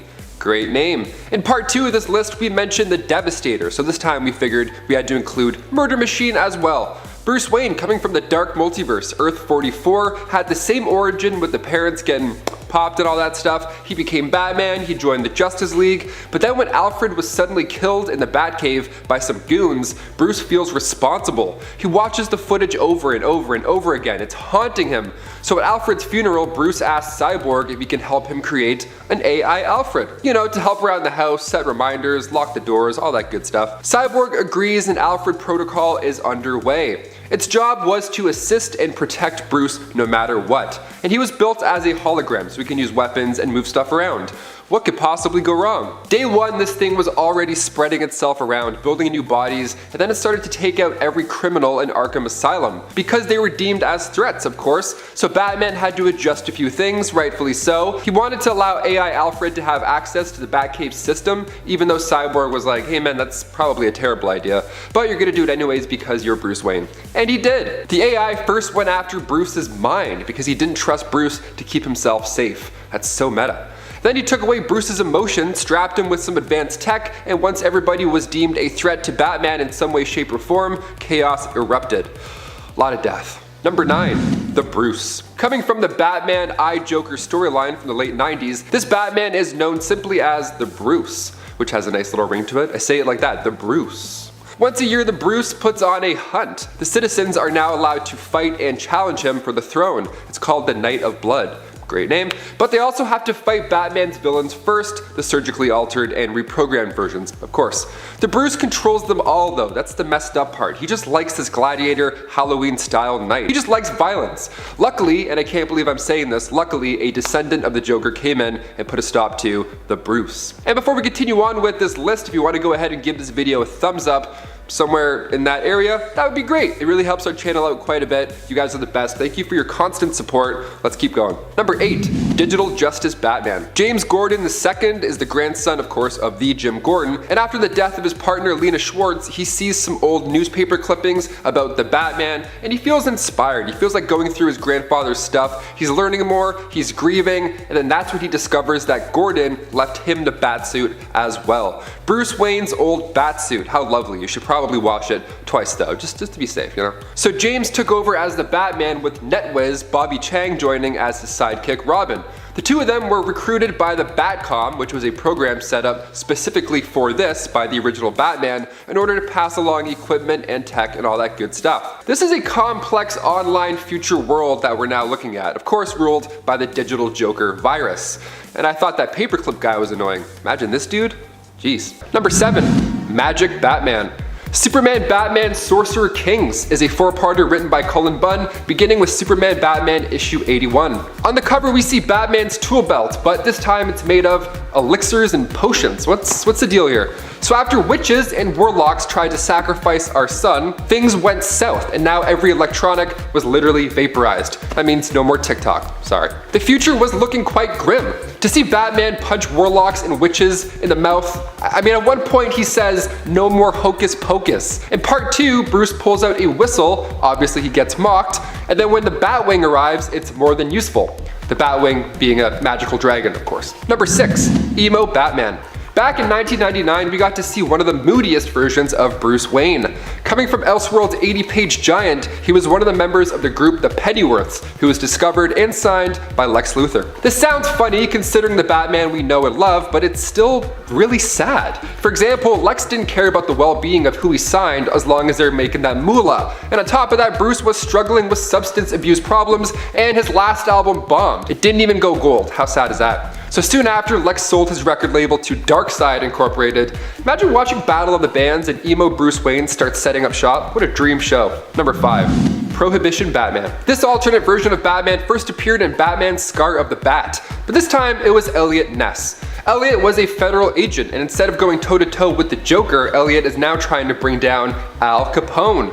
Now, of course, this takes place during the Prohibition era in Chicago, and Elliot was part of a team referred to as the Untouchables. I love this alternate version because it's real history that's being played with. Elliot Ness was a real guy who led the Untouchables in 1903. The story is a fun one-off, but Elliot does reappear later on in Teen Titans Volume 3, Issue 31. It's a brief appearance, but he's still out there. I wonder if real-life Elliot Ness ever read DC Comics back in those early days. Him and his Tommy gun reading Batman in a speakeasy? I can see it. Number 4.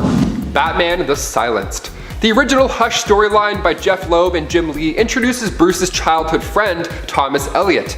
Out of jealousy, he tries to take down Batman using the alias Hush, but in Tales from the Dark Multiverse Batman Hush, we see a different life play out this time. When Thomas and Martha Wayne were shot that fateful night, Bruce was of course devastated, but Alfred didn't end up taking him in like normal continuity. Instead, he was taken in by those Elliots. Bruce didn't work through his trauma by fighting crime and saving lives. Instead, he grew more and more unstable from his childhood, so much so that the Elliots transferred him to a mental asylum, while Thomas Elliot grew up to take control over Wayne Industries. Horrible, what a horrible alternate reality. So once Tommy became a senator, he was able to transfer Bruce to Arkham Asylum, where Jonathan Crane would perform these operations. While in there, Alfred sent in Jack Napier as a mole to help Bruce, and Alfred also told Bruce about his parents and what really happened. So Jack was in there to help Bruce get in touch with people who can help him get payback. So he received training in every field from lunatics in Arkham Asylum. He came out talented but tainted after faking his own death. Once free, he went by the name of Batman the Silenced. Number 3. Saint Batman. We'll ride the Dark Multiverse train out a little more, taking a look now at Jean-Paul Valley. The original story took place when Batman got his back by Bane in 1993. Azreel took over for the Bat while Bruce healed up, and then things went back to normal over time. In Tales from the Dark Multiverse Batman Nightfall, we see a world where Jean-Paul Valley refused to give the cape back. They went at it at the Batcave, and instead of Bruce reclaiming the costume, he got a devastating hit to the spine. And to make matters even worse, Saint Batman kept Bruce alive, just, without any body parts, of course. His physical strength is unmatched. This Batman juices. He uses venom in his suit, so he operates at a superhuman level. The ultimate backbreaker this time. Number 2. Speeding Bullets Batman. This Elseworld storyline shows us a future where Kal-El landed in Gotham and was subsequently adopted by the other Martha Wayne. The Waynes did end up meeting their fate, regardless of the fact that their newly adopted son has laser vision. He didn't realize at the time that he could fire heat rays until right after they had died. I mean, that's fair, trauma does things to the body. After this point, Super Bruce wasn't the same at all. He had the powers of a god, but the hatred of the devil. He was a conflicted man. He would repeat the line, the bullets, the bullets, the bullets, over and over again. He was mentally unstable, obviously. So he hid from the world in his mansion of solitude, and over time, Bruce decided that he should use his powers and just be a hero, instead of hiding. Taking up the identity of the Batman, he would patrol the streets looking for crime, but like I said, he was still a troubled guy. His version of saving the day was burning the flesh off of criminals. Number 1. Thomas Wayne. Coming from the Flashpoint storyline released in 2011, writer Jeff Johns and Andy Kubert brought us Thomas Wayne, Bruce's father, when he was actually the one to become Batman. See, in this universe, Bruce Wayne was actually the one who got shot that night in the alley. The world of Flashpoint is this altered reality that Barry accidentally ends up in, where Thomas is older, more brutal, and he's like this evil, dark Batman.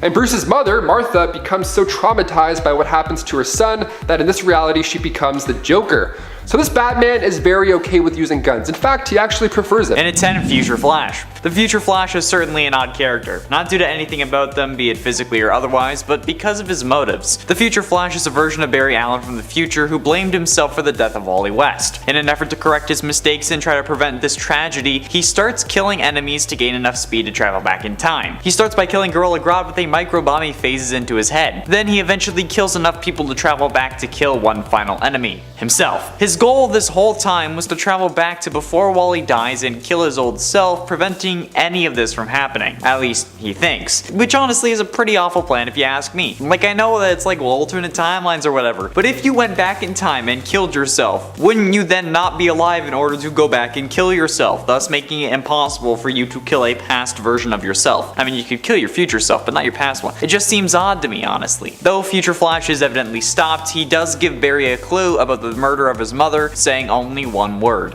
Thawne. And at 9, Red Death. Red Death is a speedster version of Batman from the Dark Multiverse, and no, not the Universal one. The Bruce Wayne of Earth 52 started off fighting crime with Robin, but as various Robins kept dying, Batman got darker and darker, becoming more extreme with his methods. This eventually leads him to Barry, who refuses to give Bruce his Speed Force powers. So Batman uses the various rogues' weapons to fight Barry, knocking him out. Once Barry was unconscious, Bruce tied him to the front of a cosmic treadmill improved Batmobile and drives them both into the Speed Force. When entering the Speed Force, Barry and Bruce end up fusing together into a Batman with super speed, while Barry's mind was trapped in Bruce's body. He then gets a visit from the Batman Who Laughs, who asks him to join Barbados's Dark Knights, whose goal is conquering the multiverse. Eventually, he gets exposed to a large dose of positive energy, which allows Barry Allen to regain control, helping in the fight against the Dark Knights. But the positive energy also kills him, and Red Death explodes into light. Fun. And at 8, Daniel West.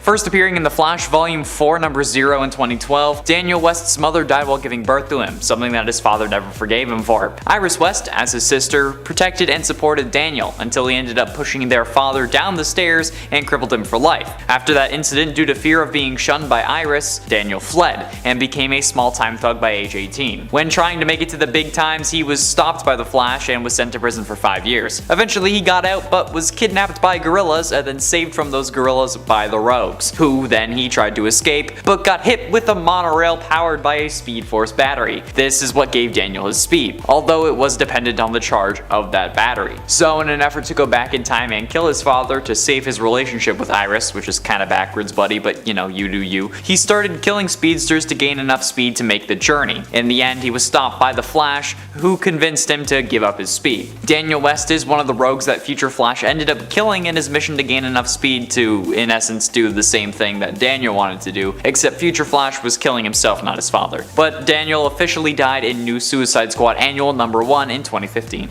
Coming to you live from Warp World, one of the most out there versions of Peter Parker hit the page in Infinity Wars issue 3.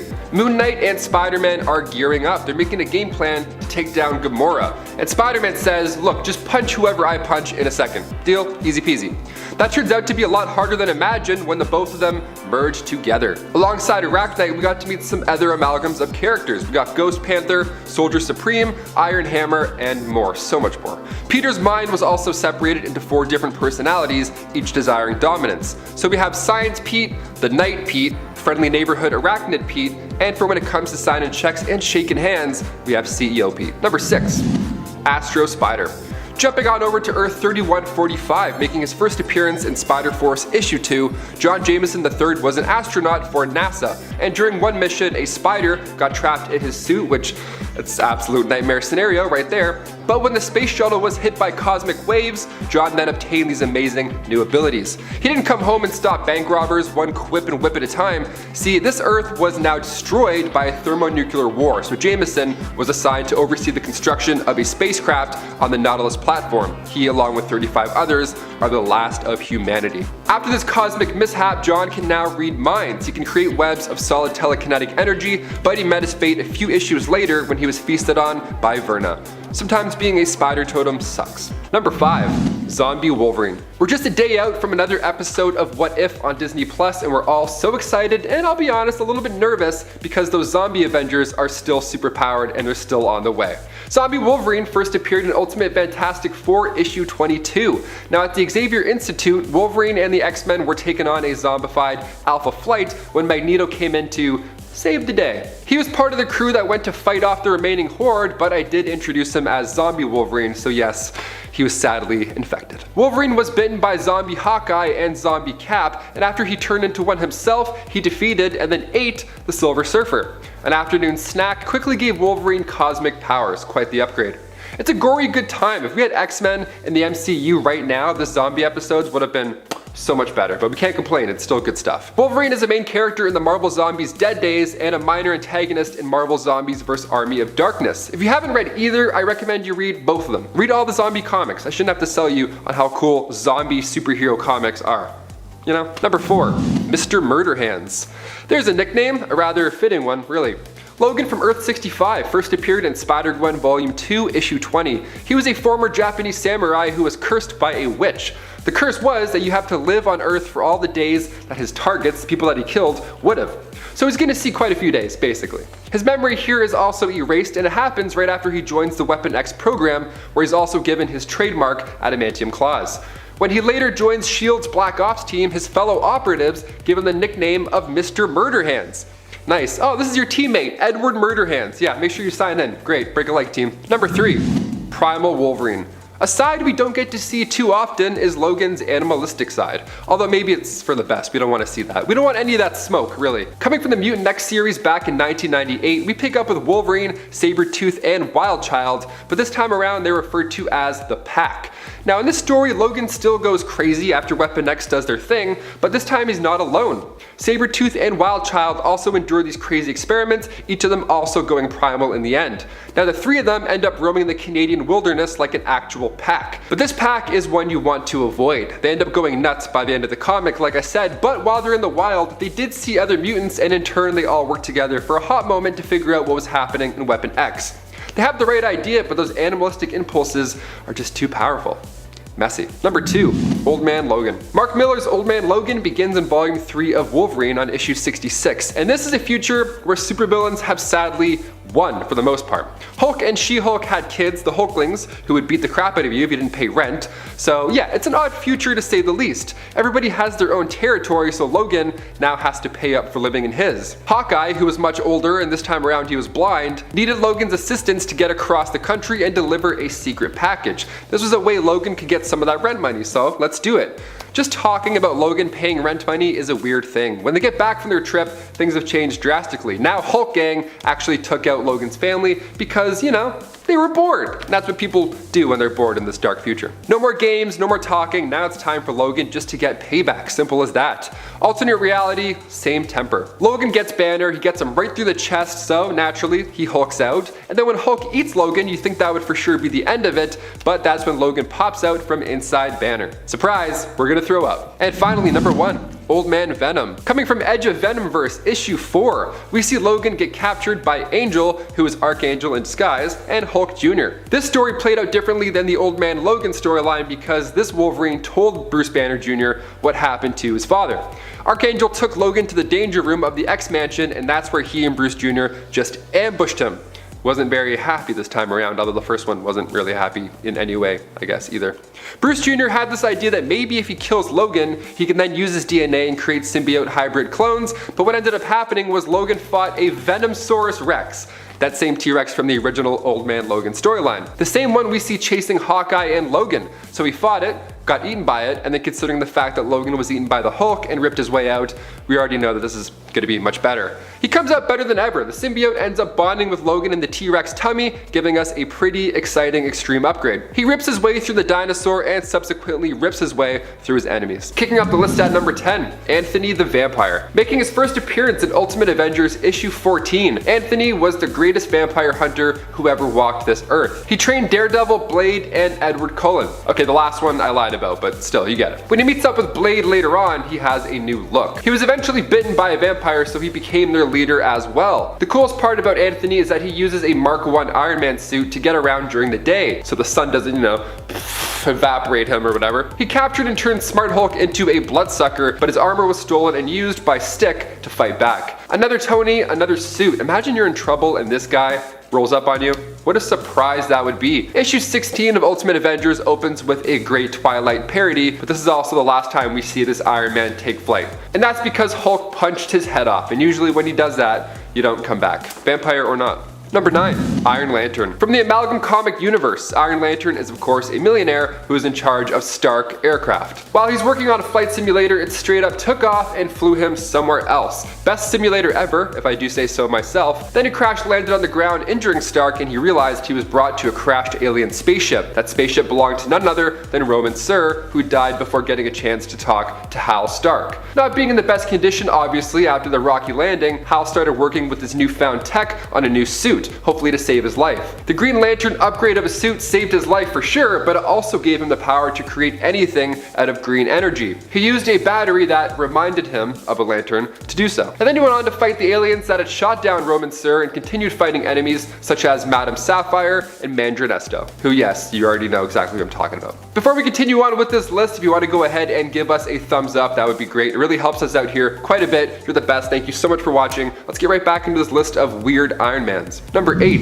Lord Iron. Coming from Marvel 1602, Lord Iron was amongst the other heroes who rose to fame, but a little bit back in time. See, Captain America was literally shot back in time, so the Age of Heroes has to begin there. And in turn, we get some fun versions of our Avengers. Anthony Stark was taken and held captive in the Holy Land during the English and Spanish War, a little different than the cave that he ended up with in our time. He was forced to make weapons still for them for weeks, mirroring Tony's origin in a fun, older way. David Banner was torturing him this time around though, so Anthony makes his own suit powered by lightning bottles. Okay. Now it doesn't matter which timeline Tony ends up in, he's destined to be Iron Man one way or another. At number 7, we have Ultimate Captain America, a character that probably wasn't intended to be read as weird when first created, but has since turned out to be a bit more of a unique interpretation of the character. Notably more destructive, assertive, and just a bit grumpier than most other interpretations of Steve Rogers, he could be seen as a different interpretation of American patriotism than more classical versions of the character take from. In another wild and tragic twist, this Cap's version of Red Skull is actually his literal son, the result of his last night with his World War II era girlfriend, Gail Richards. Completely unknown about by Steve and born after he was frozen in ice, the baby was taken by the military and grew up in foster care. Growing up with an inferiority complex,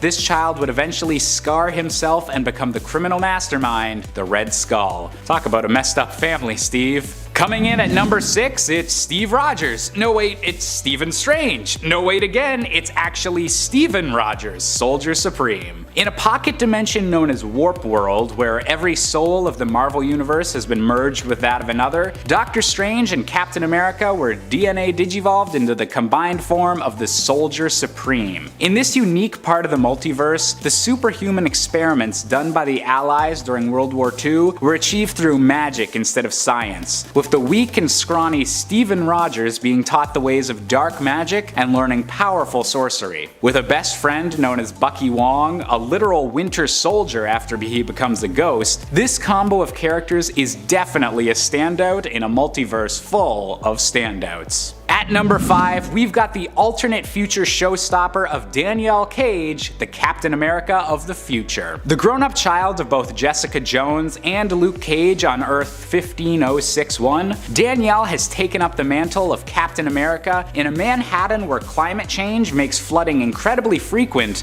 and gangs roam the streets. With her own arch nemesis in the form of the Golden Skull, Danielle Cage is also one of the physically strongest Captain Americas throughout the multiverse, inheriting both the strength-based power sets of her parents and letting her yeet that red and blue shield as hard as it's ever been thrown before. Coming in at number 4, we've got a bit of a change of rank with Colonel America, aka Zombie Cap. In a world where an infected sentry brings a zombie plague from beyond the stars, and also where Steve Rogers has achieved the rank of Colonel and the presidency of the United States, America's hero is bidden along with many of the Avengers when they try to contain the sentry situation. The Colonel is even the one to eventually bite Spider-Man on the shoulder when the younger hero tries to help. This zombified version of Steve Rogers retains all of his powers and more, surviving with half of his brain exposed until he was finally defeated by his enemy the Red Skull during a final battle over who gets to devour the corpse of Galactus. Definitely some very, very weird stuff. At number 3, we've got another character with a Dragon Ball Z style fusion in the form of Clark Kent, the Super Soldier. And no, this didn't suddenly switch over to a DC Comics themed video. In the Amalgam universe, where the Marvel and DC multiverses have been compressed and combined into one unified world by the megaversal beings known as the Brothers, Super Soldier is the result of mixing the backstories of both Captain America and Superman. Clark Kent is a young man from Kansas who winds up receiving his powers of strength, heat vision, and flight not from being a Kryptonian, but by volunteering for the Super Soldier program to help America during the Second World War, a process which is spied on by a very mischievous Jimmy Olsen. He would go on to fight the leader of Hydra, a version of Lex Luthor, and Super Metallo, a combination of Metallo and Red Skull's usual brand of killer robots. Double the trouble, double the fun. Coming in at number 2, we've got a version of Captain America that doesn't even need America. That's right, it's Captain Avalon. Coming from a Marvel universe inspired by classic sword and sorcery fantasy, this version of Cap is merely called Stevan until his son, funnily enough named Stevan Jr., is kidnapped by the Dreadlord, an evil alternate version of Baron Zemo. While he doesn't appear to have any actual magical abilities or equivalents to the super soldier formula, Captain Avalon is a brave knight at the peak of human condition, and his red and blue shield still brings the core of this classic character to light, even if America doesn't really exist in this Game of Thrones style world. And finally, coming in at the top spot for our weirdest alternate versions of Captain America, we have a choice that's not even human. That's right, it's Captain Americat. Hailing from Earth 8311, the very same world that's home to the spectacular Spider-Ham, this version of Cap is named Stephen Mouser, leads a group of superpowered animals known as the Scavengers, and in another groan-inducing animal pun, most notably led them into battle against the supervillain Moltron. While his appearances have mostly been related to side stories compared to Spider-Ham's main adventures, Captain Americat is definitely the oddest version of Steve Rogers that we've yet to see in the Marvel multiverse. Kicking off the list at number 10, Spider-Man. We'll kick off this list on an itchy note. This version of Spider-Man from Earth 11580 is actually Spider's Man.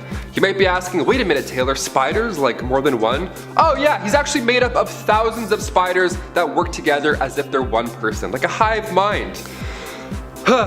See, before that incident, that horrible incident, Peter and Gwen were visiting Horizon Labs, and instead of one spider taking a bite out of Peter's finger and then blessing him with biceps and perfect vision, he instead fell into a pit of radioactive spiders where they all consumed him, and subsequently his consciousness was spread out through all of those spiders. Hive mind, so gross. How horrible is this already? If I just got robbed and Spider-Man came to save the day, I'd be sick. Just seeing a cover of this guy on Spider-Geddon issue 3 makes me so uncomfortable. I mean, hats off to Christos Gage and George Molina for making this character one of the most unique versions. You can definitely say that, definitely unique. The Spider. Coming from Earth 15, the Spider, also known as Inmate 24739, made his first appearance in Exiles issue 12. Inmate, what's going on with that? Is Peter bad in this reality? Yeah, he's actually pretty horrible. He's a redhead who has a lot in common with Cletus Cassidy, and in turn he gets slapped with 67 consecutive life sentences by a jury. He's not as into the saving lives thing, he's rather into the opposite. He joined Weapon X after being drafted by the Timebreakers. Now, as horrible as the Spider sounds, he still feels like Peter when you read this comic. He has a similar sense of humor as Deadpool here, so it's still fun, although he's evil. Hyperion of Earth 4023 also joined, became the leader, and the Spider stood by his side as they planned on conquering multiple realities. Pete met his fate in issue 44 of Exiles when Firestar hit him with a Mega Blast. He turned into ash.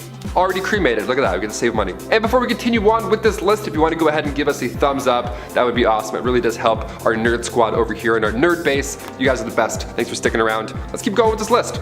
Number 8, Spider-Kid. Making his first appearance in Spider-Force issue 1, Earth 218 Peter's childhood is actually darker this time around, believe it or not. See, both of his parents passed away in a car crash, and Uncle Ben was a mean old man afterwards who was just horrible to Peter all the time. Peter actually changed his name to Charlie, and then he didn't try and be good. He actually became quite a troubled young man. He had to spend 2 years at the Administration for Child Services and then 2 more years at the Horizon Juvenile Detention Center. In order to get by, he chose to steal money from street dealers. He's not a bad kid, although I've just said that he is a few times. He just had a horrible childhood and he slipped down the wrong path. It happens. But that all changed when Charlie was recruited into the Superior Spider Army by Ashley Barton. She calls him Grandpa because he reminds her of an older Pete from her reality. He's like, yeah, I'm 13 though, please don't call me Gramps. Awesome. Number 7. Iron Man Noir. Coming from the Noir series, Iron Man of Earth 90214 had to go all the way to Atlantis to fix his heart problem. What am I talking about? Let's find out. Tony in this reality was an industrialist adventurer. It feels like National Treasure almost. We meet Tony and the crew and they're looking for something called the Jade Mask. This mask that was said to cure any kind of ailment, so he figured, hey, it's worth a shot to fix the old ticker. It didn't work, so some traitors then revealed themselves once the mask was found, so Tony and Rhodey escaped and returned to New York. He goes on yet another treasure hunt with Rhodey, this time to Atlantis, because he heard a rumor that this power source could also do wonders to his heart, maybe, perhaps. Tony gets the trident and again, he gets betrayed. Zemo and his forces were strong enough to kidnap Pepper, and Tony and Rhodes need a new plan. They travel to Zemo's castle, and it's then that it's revealed that Zemo is actually Tony's father, brainwashed by Strucker. And he was also equipped with Iron Man suits because action and adventure.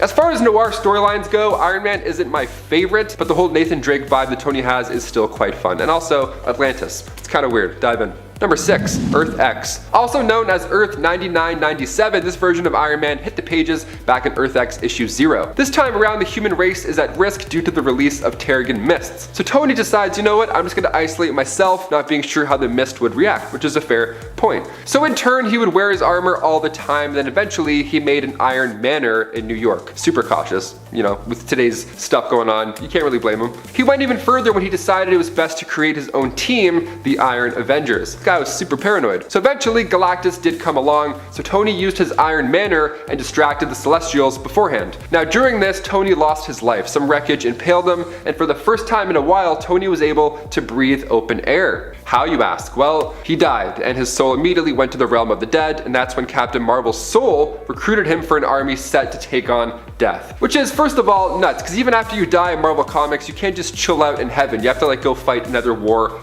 immediately. Like, come on. But Death did eventually die, and that's when Tony got another huge upgrade in Paradise. Using the High Evolutionary's devices, Tony was changed into this angelic being, of course, still with wings. And he looked like Iron Man, so that's fun. You can customize your own angel outfit once you get up there. That's good to know. Number 5. Tony Doom. Since What If is currently dropping weekly episodes on Disney+, we have to mention one of the more wild issues. What if Tony Stark had become Dr. Doom? It would probably be pretty bad. Yeah, yes, it is. So here in the storyline that both of them go to the same college instead of Reed Richards being Victor's roommate. So now it's Tony. Two geniuses in one dorm. Sounds like they would make dreams come true, but in reality it was a living nightmare waiting to happen. Doom tricked Tony into switching bodies Freaky Friday style. And on top of that, Tony's memories were also wiped. So Tony, in Doom's body, gets in heat for the experiment, and in turn, he gets sent back to Liberia. Meanwhile, Doom is in line to take over Stark Industries. He still is Tony Stark, so down the road, Doom Industries was now a competitor to Stark Industries. He's brilliant in any way. The pair end up creating their own armors. Of course, Tony builds a red and gold Doom armor, while Doom makes a green and gray Iron Man armor. I'll give you a second to absorb that. There we go. It's a fun little swap with good action, but it's a little bit too confusing of a Freaky Friday type plot. But it's worth a shot. Go give it a try. Number 4. Dead Man Walking. We look now over to Fantastic Four: The End, released in 2007. Most of Tony's story here was the same, but during the Mutant Wars, Tony lost his life. Now he didn't get redirected to a paradise where he would then become an Iron Man themed angel. Instead, he uploaded his subconsciousness into an AI. So now he lives through his armors, just swapping back and forth, walking around, which sounds like a solution, I guess, but living forever? Come on, Tony, I don't think that's a way to go, really. Number 3. Steel Corpse. Tony and his suit have always been so close. It's had its back many times, sometimes even acting for itself and making a judgment call. Like in Iron Man 3, it literally woke Tony up from a nightmare aggressively. We love that future tech. But in the Age of X storyline, the suit literally has his back as Tony and the suit begin to merge. Ugh, I'm itchy just reading this. This started right after a virus began taking its toll on Tony. He was rapidly declining health-wise, so we chose a more fitting name, Steel Corpse, to be kind of funny, but also he looks like a corpse, so he's like, I'm just gonna admit it. He, alongside other, much healthier Avengers, were tasked to take down mutants, but when the gang got there, they of course opted to save them instead. Superhero twist of logic, we love it. Only Tony's advanced suit wasn't exactly on board with his new plan, and it started to act out by itself. It still wanted to save the day, although this was not the right way to do it. Captain America had no choice choice but to end the life of Steel Corpse in order to save the mutants. Number 2. Iron Goblin. Making his first appearance in the Spider Island series, Iron Goblin wasn't made through any reality warping or anything like that. Instead, this happens during the Resistance assault on Spider-Queen, which is sounding crazier than what I just said. Tony Stark ends up getting captured and infected with the spider virus. He's going nuts at this point, so the rest of the heroes try and snap him out of it by using Goblin Formula, which is a solution, I guess. I don't know, read a book, read a comic book, Avengers. Something bad's gonna happen. So he went from being a spider monster to Iron Goblin. Pretty crazy 24 hours for Tony. Tony was still Tony after this point though, despite the evil green look on his face. Like he even said Norman stole his armor before, so he was just evening it out. Haha, he's funny, he's still Tony, nice. But as time went by, every minute that passed, that formula started to in fact change Tony. Like for example, he was flying around on the glider, although he can fly with his suit. It's not looking good. He knew he was going insane, so he sacrificed himself when the Queen's army attacked. Still a hero nonetheless, although he's mean and green and throwing pumpkin bombs. And finally, number 1, Iron Hammer. Coming from Warp World, Iron Hammer, aka Stark Odinson, first came to life in issue 3 of Infinity Wars. So when Gamora had the Infinity Stones, she trapped everybody's soul in the Soul Gem, and then folded the universe in half, which resulted in all of our heroes merging together. Pretty fun. So rightfully referred to as Warp World, we soon get to meet Soldier Supreme, Ghost Panther, Weapon Hex, and Iron Hammer. Stark Odinson in this pocket universe is the son, of course, of Howard Odin, chieftain of Asgard. He has the Iron Hammer armor, and of course he has a massive literal hammer of the gods to get the message across. Being a combination of both, he can face powerful villains like Stain Odinson, who is a blend of Loki and Obadiah Stane, and even Madam Hell, one of the coolest looking versions definitely, and also one of the more powerful. A great note to end on. Kicking off the list at number 10, Grey Hulk. One of the more badass versions of the Hulk was also the earliest. See, originally Stan Lee wanted the Hulk to be gray, but ink problems made him green. The Incredible Hulk made his first smashing appearance in 1962 when a teenager, Rick Jones, was about to be caught up in a gamma bomb test. Scientist Bruce Banner ran out and threw him to safety, but in doing so he himself was caught in said explosion, and in turn he was irradiated with radioactive particles, becoming the Grey Hulk. Our green guy, the main 616 Hulk, is referred to as the Savage Hulk, and Grey Hulk is said to be weaker. They made him an entirely different version in the comics to help explain the color change. They were both fighting to control Bruce. Things get spicy during Peter David's run when we meet Joe Fixit, this mobster Grey Hulk working at a casino. Imagine this guy asking you for your ID. I would bring 5 pieces and a passport just to be safe. So intimidating. And his hat too, like he looks friendly, but he also looks like when he shakes your hand, he's gonna break all your knuckles. Number 9, Skulk. Coming to life in Doctor Strange Fate issue 1 back in 1996, Marvel's Bruce Banner combined with DC's Solomon Grundy. How fun. Another gray version, but a little more out there this time around. Solomon appeared right before Bruce Banner was caught in that gamma bomb explosion, so now the two ended up fusing together, creating Skulk. Skulk was taught by Doctor Strange Fate that in order to remain in human form, you need the assistance of magic. Black Widow's palm dances will not work in this universe, my friend. So Banner was like, alright, I'll work for you, just make sure I don't become that awful pale monster. Deal? Deal. Great, awesome. Skulk's last comic was in Lobo the Duck issue 1 just a year later. He died in the destruction caused by the Gold Kidney Lady. Yes, you heard me correctly. And before we list off some other fun versions of the Hulk, if you want to Skulk smash that like button, that would be lovely. Those clicks really do help us out a lot here. You all rock, now let's keep this list going.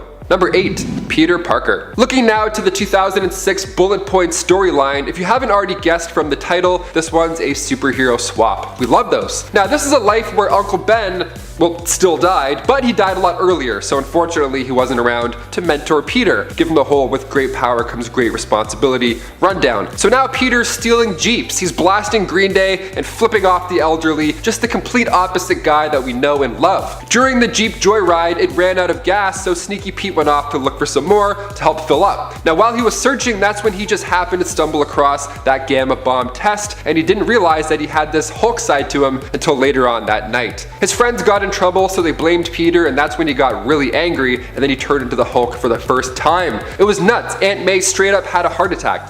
More than fair. After this point, retired Steve Rogers came back, suited up as Iron Man, and then began hunting him down. This universe is crazy. Peter Hulk killed Steve Rogers, and he didn't go down until Galactus arrived on Earth. Not a bad run. Number 7. Hulkbot 3000. The Hulkbot 3000 was kind of a roundabout invention of Tony Stark's. He created the builder bot group known as the Smiths, which in turn made Hulkbot. Hulkbot 3000 was actually created to test a crown that could alter a person's behavior, which was actually created in the hopes of curing Tony's alcoholism. True story. Though he claimed the crown was being developed in order to help with the Hulk's often raging personality. What's really odd about Hulkbot though, other than the creation's purpose for existing, is that Hulkbot 3000 is only one of the many different robot versions of the Hulk to exist in the comics, and even in the 616 universe.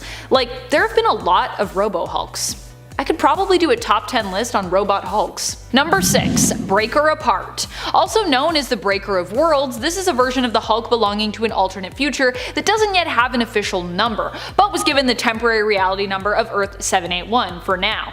So we'll just have that number here because you never know, it could become official. He makes his first appearance in the Immortal Hulk series in issue 20, but wouldn't be given the name Breaker Apart until issue 25. In this alternate future, Hulk ends up surviving until the end of the universe due to his immortality. He ends up being possessed, however, by the One Below All and killing some of his universe's most powerful beings, including Galactus and Franklin Richards. Breaker Apart later garners the attention of the sentience of the universe, who looks to merge with him in order to create the beginning of a new universe or cosmos. This is probably also one of the most powerful alternate versions of the Hulk because he basically becomes like Galactus. Evil Galactus? Galactus already is pretty evil, I guess. Galactus to me is neutral. He's just hungry. He's cool. Number 5. Ruins. In the Ruins reality of Earth 9591, the Hulk isn't quite as fantastical or as fabulous as our 616 version of the characters. So fabulous. Runes is a series that allows us to get a glimpse of an alternate reality where superpowers are more like curses or death sentences, more realistic to how things might actually go for those who received them in the real world, like the Hulk. Here, Bruce Banner does rush onto the Gamma Bomb test site in an attempt to protect Rick Jones, who wandered onto the testing grounds. However, he doesn't gain a giant, super strong and all green persona as a result. Instead, he becomes riddled with multiplying green tumors, which ultimately tear him apart from the inside out, mutating him into something much more horrific to behold. It's both weird and terrifying. Number 4. 1,000 Hulks. What if there wasn't just one Hulk, but multiple Hulks? Hundreds of Hulks, if you will. That is a reality we explore in the alternate reality belonging to issue 71 of the second volume of What If. In that issue, we get to explore a world where gamma bombs end up being dropped on Hiroshima and Nagasaki, and transforms hundreds of people. This actually gives the people of Japan a powerful army of Hulks, which allows them to conquer the US and rule over them for years. While one Hulk is already pretty strange, living in a reality where there are multiple Hulks who created a Hulk army seems even more bizarre by comparison. Number 3. Orange Hulk. Maybe one of the most random alternates out there. Orange Hulk hails from the reality of Age of Apocalypse. Unlike the other version we talked about way earlier on this list, Orange Hulk has no attachment to Bruce Banner, and as a matter of fact, we don't actually know who he really is under all that orange and all that Hulk. What we do know is that Orange Hulk is solar powered, gaining strength from the sun, and is in fact implied to be stronger during daylight hours because of this. Orange Hulk serves on Weapon Omega's Black Legion team, and honestly, every time I see him, he makes me want some Sunny D. That's not any kind of paid endorsement, to be clear, that's just the truth. Also, I just really like Sunny D. Number 2. Groovy Hulk. Groovy Hulk is the nickname for the alternate version of the Hulk that we get from the original What If series. In issue 12 of the series, we get to discover what the world would be like had Rick Jones become the Hulk instead of Bruce Banner, with Rick Jones throwing Banner into the trench at the last second instead of the other way around, taking the full brunt of the gamma radiation himself. Oh no, Rick Jones! Rick's version of the Hulk had a notably cooler way of speaking, being heavily influenced by the groovy slang of the 60s. I suppose because Rick was a young and hip teenager, so that's how he talks instead of the other way that the Hulk talks. And that's not even the weirdest part about this whole story. It also comes with a convenient ending where Bruce Banner finds a way to fix Rick, causing him and the Hulk to split. Hulk is stuck in the negative zone but finds happiness and a girlfriend randomly there, becoming their champion, while Captain Marvel is also affected by Banner's cure for Rick, being tied to him as well. The treatment also happens to cure Marvel's cancer. Gotta love a weird cure-all happy ending. Number 1. The Hulk dogs. What is weirder than 1,000 Hulks? How about a few doggo Hulks? That's right, I did not forget about 2003 Hulk. In that film, there were 3 dog versions of the Hulk, each dog a member of a different breed, that were made by David Banner, Bruce's father. One of them is a poodle. Just remember that. David planned to use the dogs to track down and kill Betty Ross. This of course put them into direct conflict with the Hulk himself, who is forced to fight all 3 dogs, who honestly kinda almost succeed in defeating him at one point and getting to Betty. Of course, in the end, Hulk saves Betty and ends up winning. I'm just thinking of how Betty's like, what do I do? Do I go? Do I stay? There's so many shots of her just in the car like, the dogs are still here. It kills me. Okay, anyways. Oh, 2003 Hulk. Of course, in the end, Hulk saves Betty and ends up winning out against all 3 Hulk doggos. Poor Hulk dogs. They didn't deserve that. Kicking off the list at number 10, the Devastator. There's a name right there, okay. Bruce Wayne of Earth 1 made his first appearance in Dark Days, the casting. This Batman is one of Barbados' Dark Knights. Now, he started out the usual Batman way, lost his parents, became Batman, hung out with the Justice League. He actually got along with Superman quite well. He genuinely believed in his ideals of hope. But it is Batman we're talking about. Just because he trusted him doesn't mean he wasn't always prepared. Bruce kept the Doomsday virus just in case. So when Superman did go on and become a little crazy and started killing people, Batman figured, okay, now is the time to use this thing. Bruce first used a kryptonite spear to try and do the trick, but Superman just monologued in his face. Nothing was working. So now it's Doomsday time. The Devastator was born. The virus changed Batman instantly, physically of course, but also mentally. Now he had no problem killing what used to be one of his best friends. Using kryptonite breath, Bruce weakened the god and then finished him with some Doomsday spikes. Nice dark note to start the list off. There we go. Number 9.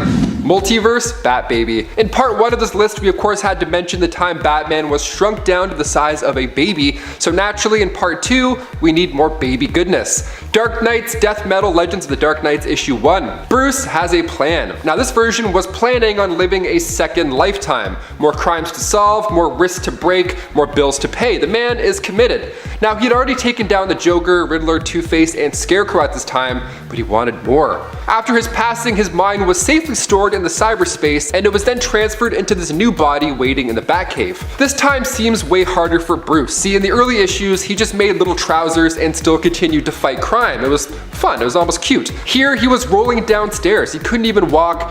He probably his pants, and then he just lays down and cries for the rest of the day. The best part is that he has the mind of Bruce still, so those tears just aren't baby tears. That's pure agony. Now he finally figured out, how to use his legs in life. He gets the jetpack to make up for those tiny legs, and he still goes on saving the day as the guardian of Gotham. And before we continue on with this weird list, if you want to go ahead and give us a thumbs up, that would be awesome. It helps us out so much. Thank you so much for watching. Let's get back to the video. Also, thank you for 1.1 million subscribers. That's huge. That was a nice thing to wake up to. Number 8. Red Sun Batman. Superman Red Sun was released in 2003. It earned Mark Millar an Eisner Award nomination in 2004, but he always wondered what life would be like if Superman was raised in the Soviet Union. What a fun idea. So in this story, the ship lands on a Ukrainian collective farm instead of Texas, and as for Bruce Wayne in this reality, well, his parents still end up biting the bullet, but this time it's by Stalin's police force. So his main goal was to get back at that captain of said police force, Roslov. This version of Batman, just look at the attire. How do you not love him off the bat? He kidnapped Wonder Woman, tied her up with her own lasso, rude, and then used her to draw Red Sun Superman out. And of course, it worked like a charm. Using simulated red sunlight, he weakened Superman, locked him in a basement, ideally forever, but Wonder Woman broke free, took care of those red sun lamps, and right before Batman was about to get the beatdown of his life, he detonated a bomb in his own chest. Honestly, I think Red Sun Superman would still be a lot more painful than a chest bomb.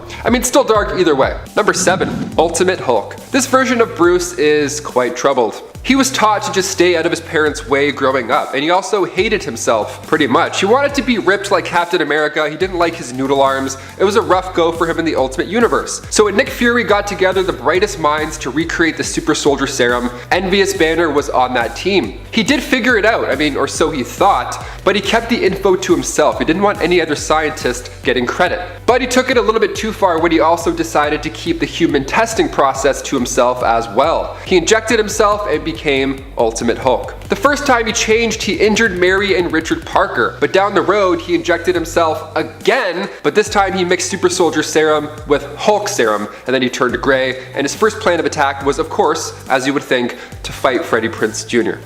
Yeah. Number 6, Infernal Hulk. First appearing in Deadpool Annual 1, this version picks up after Bruce Banner became the Sorcerer Supreme, and his first trick was to separate the Hulk from himself and just banish him as far away as possible. And what better place to throw him than the pits of hell? While in the land down under, Hulk became Infernal Hulk. A little more scary looking than Joe Fixit, just a little bit. So when our 616 Banner arrived to this universe with Spider-Man, Infernal Hulk traded places in hell with the other Bruce's Hulk persona. So now that Infernal Hulk is free and he's going back after Banner. He's pissed. So Deadpool, Spidey, and Supreme Banner, they all figured, okay, let's just reverse this banishing spell, and then as soon as Banner shows back up, we break his neck. Alright, go team, let's do it. Number 5, the Savage Spider-Man. Spider-Man, but a savage, so savage. This Peter Parker entered comics in Vault of Spiders issue 1. When a plane went down over Antarctica, Peter was the only survivor out of his family. He didn't have powers yet, he didn't swing his way to freedom, but he survived by using the last parachute. During his rough emergency landing, the wind moved him around quite a bit, and unfortunately he landed in one of the worst places on the planet, a spider's nest in Savage Land. I was just done with the spider stuff, now we're back to being itchy again. They all just bit him over and over and over again, and powers of course soon followed. The Savage Spider-Man was the new protector of Savage Land.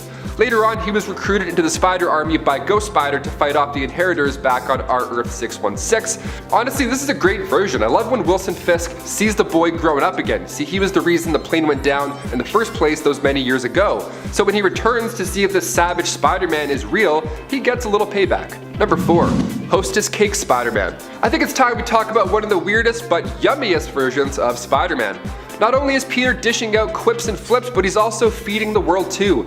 What a hero. This version was born in an ad for Hostess Twinkies, so naturally its own Marvel universe has to exist.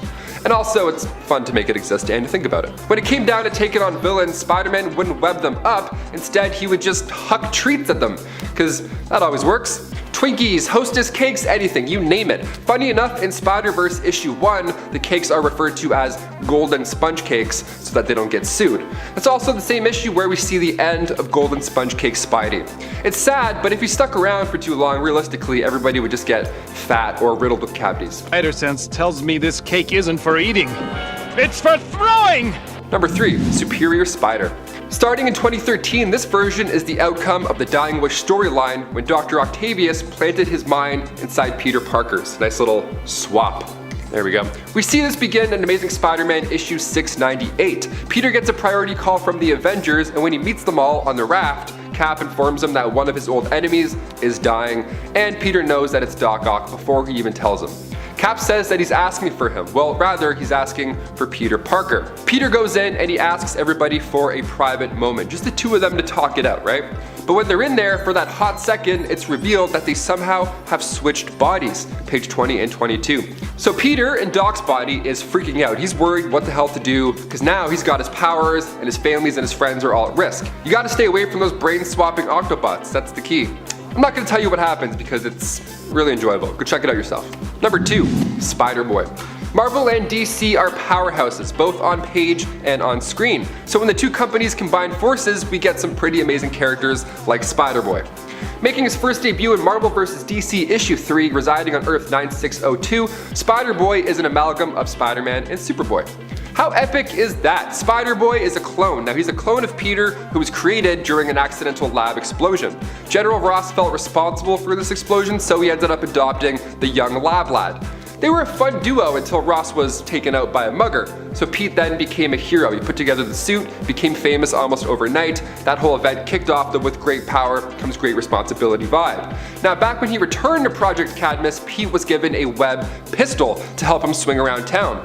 In this story, he doesn't have webs here, but it doesn't really matter. Because of his new superpowers, he can focus gravity inwards to make himself stronger and move faster, or he can lower gravity around himself in order to jump higher, further, and faster. He just clicks the off switch on gravity and then climbs walls. Must be nice. Guy probably kills it with wall sits. And finally, number 1, Flash, Betty, and John. For the last one on this list, we figured we'd end on a 3-in-1. What If is releasing weekly episodes on Disney Plus currently, so I have to throw it back to one of my favorite issues from Volume 1 back in the 70s. What if someone else besides Spider-Man had been bitten by the radioactive spider? Written by Don Glutt, What If Volume 1 Issue 7, we get to see Flash Thompson, Betty Brant, and John Jameson get their shot at being Spider-Man. How lucky.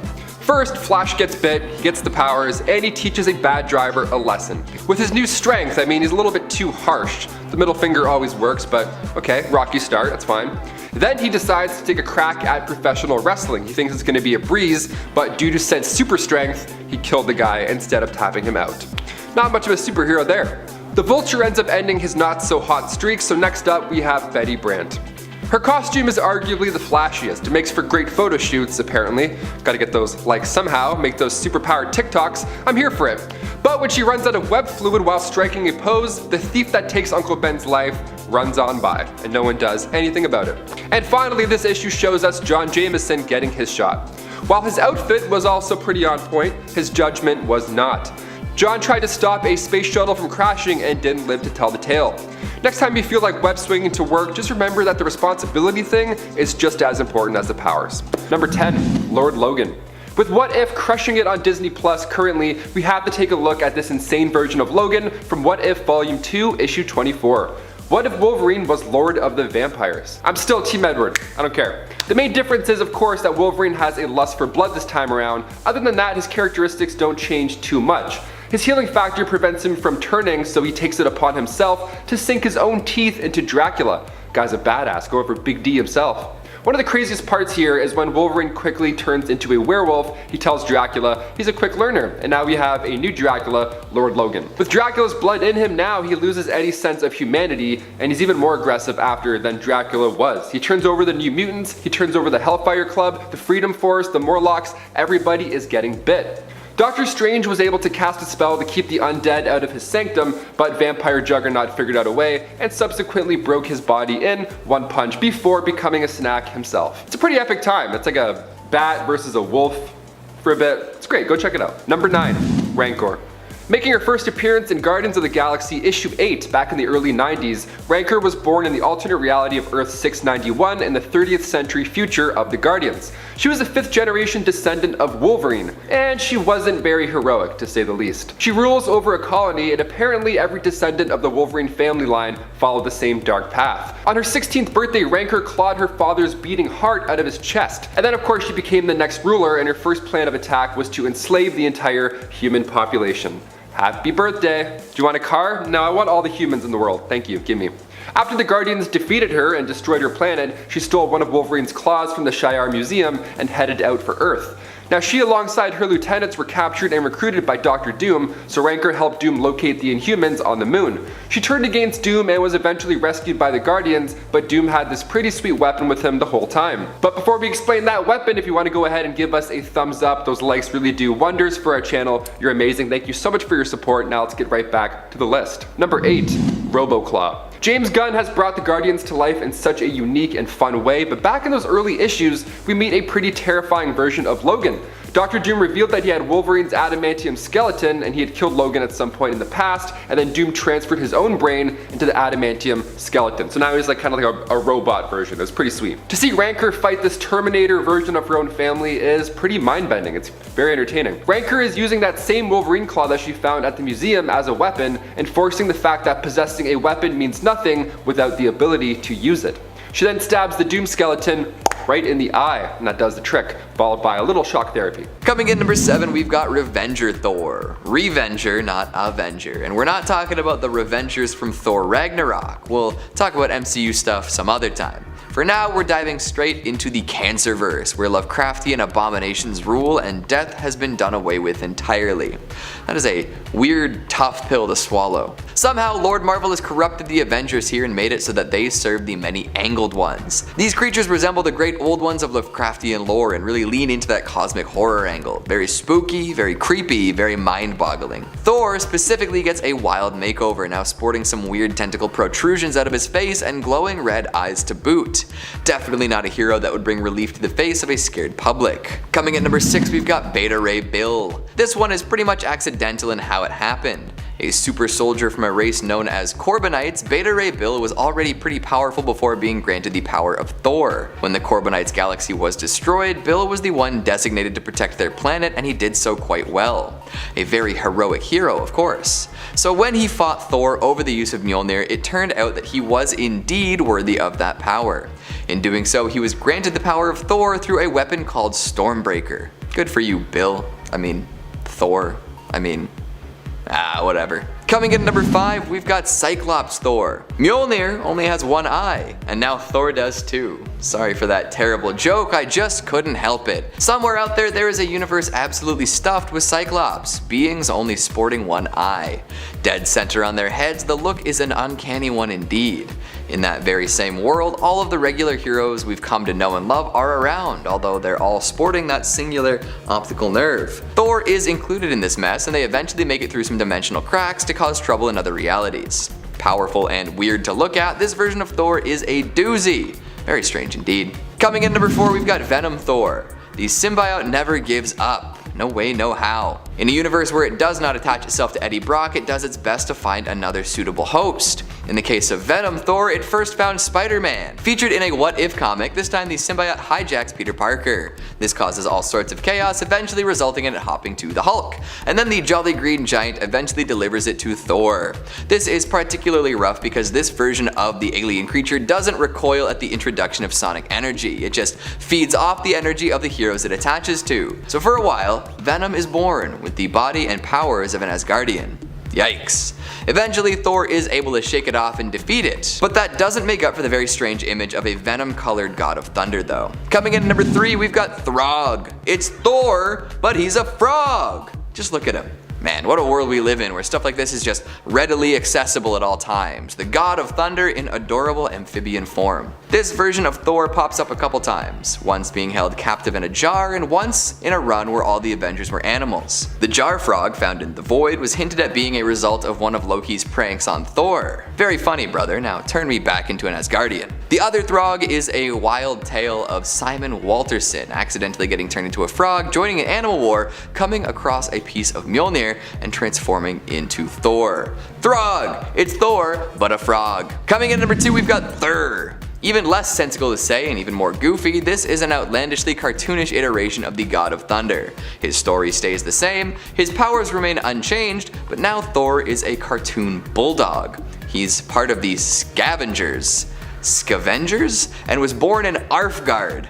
Oh me, oh my. It's definitely mostly a gag character, originally appearing in an issue of the Spectacular Spider-Ham alongside Peter Porker, but Thur has been around and continues to show up. And at number 1, we've got Thorangutan. Honestly, I just wanted to say this one out loud. Like, Throg and Thur are all fun and all, but the pun action on Thorangutan is unmatched. Say it out loud while looking at this goofy little monkey and tell me you don't crack a smile. Thorangutan is a hero on an Earth ruled by intelligent apes. Ape Avengers, Ape Semble. And with that, I'll stop. Kicking off the list at number 10, Darkclaw. Coming from the Amalgam universe, where DC and Marvel combine powers figuratively and literally, we get a Wolverine-Batman double whammy. First appearing in Legends of the Darkclaw issue 1 back in 1996. At just age 5, young Logan Wayne witnessed the death of his parents, so now we have that Batman origin right off the bat to lay the foundation. Good stuff, always promising. And then Logan Wayne was sent to live with his uncle in Canada. But after poachers ambushed his home, we have even more family members biting the bullet. So far, so sad. Okay, so Logan Wayne enlisted then in the Royal Canadian Air Force and soon after the Weapon X program. This is all starting to sound a bit familiar, I bet. That's when the Wolverine origin comes in. Logan Wayne got the adamantium treatment, but it was a failure. In a way, kind of. Because Logan wasn't this mindless brute like he was in the comics. See, now he kept his sanity. So now we're starting to get more of a positive vibe, which is good for a good start of this list. Afterwards, he was a free man, so he studied criminology, forensics, gymnastics, martial arts, anything he could get his hands on, including the 127 major styles of combat. That mixed with the claws, Logan Wayne is somebody I'd never want to cross paths with, either as Batman or just Wolverine. Either way, I'm like, no, you guys are both gonna kill me. And before we continue on with this list, if you wanna go ahead and give this video a thumbs up, support our man Wolverine, he is Canadian, we are Canadian, only makes sense. Really hit those thumbs up, you guys are the best. Let's get back to the list. Number 9, Wild Thing. For this one, we go over to the MC2 universe where Elektra married Wolverine and soon after came a child, of course. That daughter was named Rena Logan, and if that name doesn't ring a bell, she's also called Wild Thing. Marvel's MC2 imprint quickly gained momentum after What If, issue 105, which introduced us to a universe full of other super kids. Wild Thing's powers are very similar to her father's, obviously. I mean, even just by looking at her, you could probably make a guess who she's an offspring of. All that aggression, you're like, okay, it's definitely Wolverine. She also possesses the power of regenerative healing and super strength, but what makes her stand out really is the psychic claws. Instead of adamantium claws, she has minor psionic abilities that allow her to manifest her own claws, but if she focuses hard enough, if she really thinks, she can have claws, real life claws like her father, and dish out physical damage too.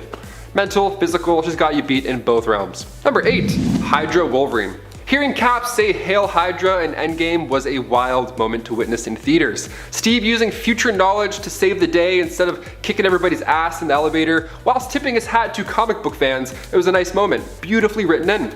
In Exiles issue 92, we get to see Logan turn sides briefly as well. In this reality, Wolverine is a Hydra agent and the Invisible Woman is Madam Hydra, and to make things even more strange, they're both lovers. Yeah, this odd couple here alongside Slaymaster left their reality after fighting the Exiles, and they tried to conquer the multiverse. Hydra Wolvie wasn't around too long, for he was actually brutally taken out by the Cat with his own claws in New Exiles issue 12. Number 7, Earth X. James Howlett from Earth 9997, and here he's actually not a mutant, he's pure human.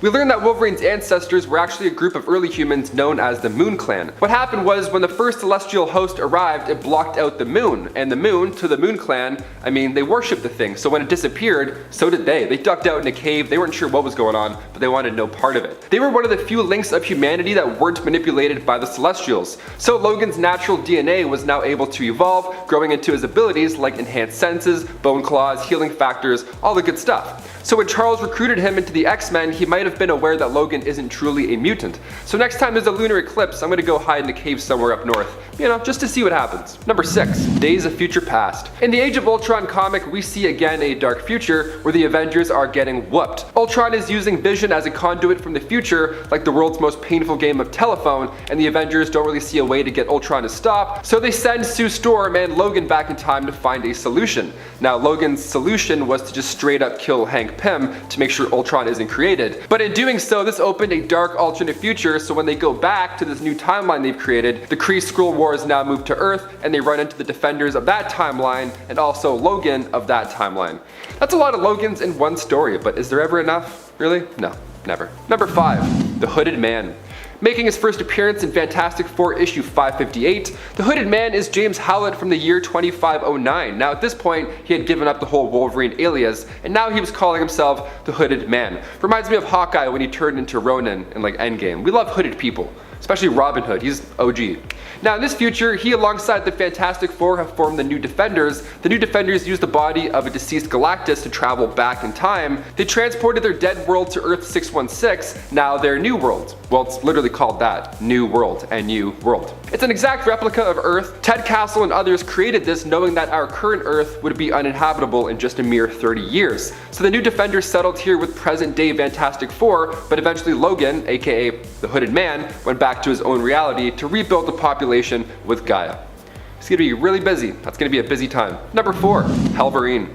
First appearing in Wolverine Volume 4, Helverine was a fierce demon from the underworld, as if his name didn't maybe tip you off already.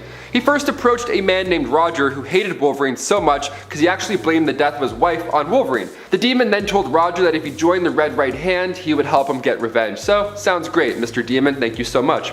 And then he disappeared. So he joined the organization, and he alongside other Right Hand members sacrificed a man and a woman in order to get the demon to come back again. The demon returned, took out those two people, and then in turn told Roger it was revenge time. All the while, Wolverine was tricked inside of a van where the founder, leader of the Red Right Hand, performed a ritual to have Helverine take over Wolverine's body. Helverine was then forced to attack all of his close friends, and as dark as this one is, I gotta say, it's one of my favorite versions of Wolverine. Maybe it's the Flaming Claws, maybe it's Maybelline, I don't know. I love him. Number 3, The End. In Wolverine The End, we see an aged Wolverine as he embarks to take down the last of the Weapon X program, all the while he's dealing with himself becoming less immortal. This 6-parter is a great gloomy time. It opens with Wolverine in the snowy landscapes of Canada, struggling to even hunt a deer. Now it hurts him to retract his claws, super arthritis ain't a joke, and now he has long white hair, and I gotta admit, watching him struggle is depressing but really entertaining. Because in this run he meets his long lost brother, who has apparently been watching him for a long time, and his brother tries to make it seem like he's going to help him discover the secrets of his past, but really he's just using him to nuke Vegas. So in the end, literally the end of the end, Wolverine is holding his long lost brother's body. It's quite sad, but definitely worth a read. Bring tissues, you'll need them. Number 2, James Hudson Jr. Jimmy Hudson, okay, first appeared back in the 2010s Ultimate X issue 1, but later on in Ultimate Comics Wolverine issue 4, he was the new Wolverine. Okay, who is this guy? So Jimmy Hudson is the son of Wolverine. So back when Logan was fighting in Iraq, he fought alongside a man named James Hudson, and they were pretty close because Logan trusted James enough to take care of his newborn son. Jimmy's last name was changed when the adoption became official, and Jimmy Jr. had no idea that he too was a mutant until his high school days. He took after his birth father even so. I mean, he was attracted to redheads, he was reckless, and of course, he was absolutely shredded. In Venomized, the Poison Hive invades Earth, and they force symbiotes to bond with various superhumans. When the X-Men helped out, Jimmy was bonded to one himself. And finally, number 1. Weapon H. Making his first appearance in Totally Awesome Hulk issue 21, Clayton Cortez was originally a Marine and former Eagle Star contractor whose team was originally hired to go after the villagers of Ujanka for sabotaging a Roxxon pipeline. Clay turned against his own men, saving lives, but he also put himself in a dark spot. He was captured and sold to Dr. Alba, head of Weapon X Batch H Division, which was this neat division that made Wolverine Hulk hybrids. Gotta love those. H Alpha was unlike the others because he wasn't recruited by Director Stryker, so he wasn't a true believer in his cause, and that Dr. Alba left more of his brain in there than the other subjects in hopes that he would train better. Okay, leave a little bit of brain left, see what happens. H Alpha had about 15 minutes to go in the incubation process when a group of mutants showed up and raided the place. So Dr. Alba released H Beta to buy time, but when H Alpha was finally done, he beheaded H Beta. And then the Hulk came in, which at the time was Amadeus Cho, and he came in to hold him back. It was just nuts. People are getting their heads cut off, there's Hulk hybrids everywhere.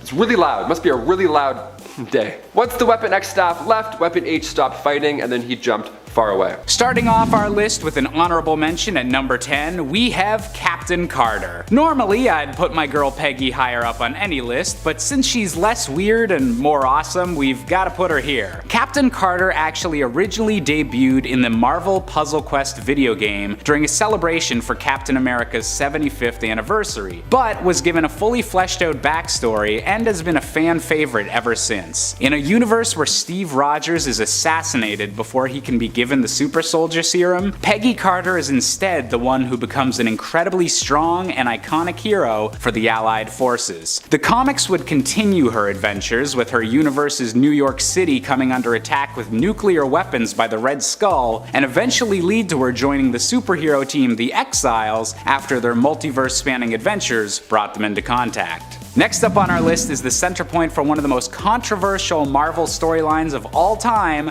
the infamous Hydra Cap. Initially appearing to be the main Marvel Universe's Captain America, this version of Steve Rogers had grown up indoctrinated by Hydra's fascist ideologies and was actually sent to America to kill the creator of the superhuman serum for the Axis powers, but instead wound up deceiving his way into receiving the serum himself. Having wound up in the main Marvel Universe when their Steve Rogers was rejuvenated back to his usual age in a different storyline, this Hydra Cap was able to hide his evil intentions until the pivotal moment that he declared to the world those shocking words, "Hail Hydra." Seeing one of comics' most inspiring icons twisted in such a way was definitely unexpected, and definitely earns a surprising spot on this list. Coming in at number 8, we have the blood-sucking vampire cap. In a universe where Captain America fought and then lost against the villain Baron Blood, soon the entire Avengers team was overtaken by his vampiric disease. Consumed with a lust for both blood and power, this Steve Rogers began a year-long killing spree that culminated in killing Baron Blood and taking his place as the new Vampire King. This version had all of the benefits of the Super Soldier Serum,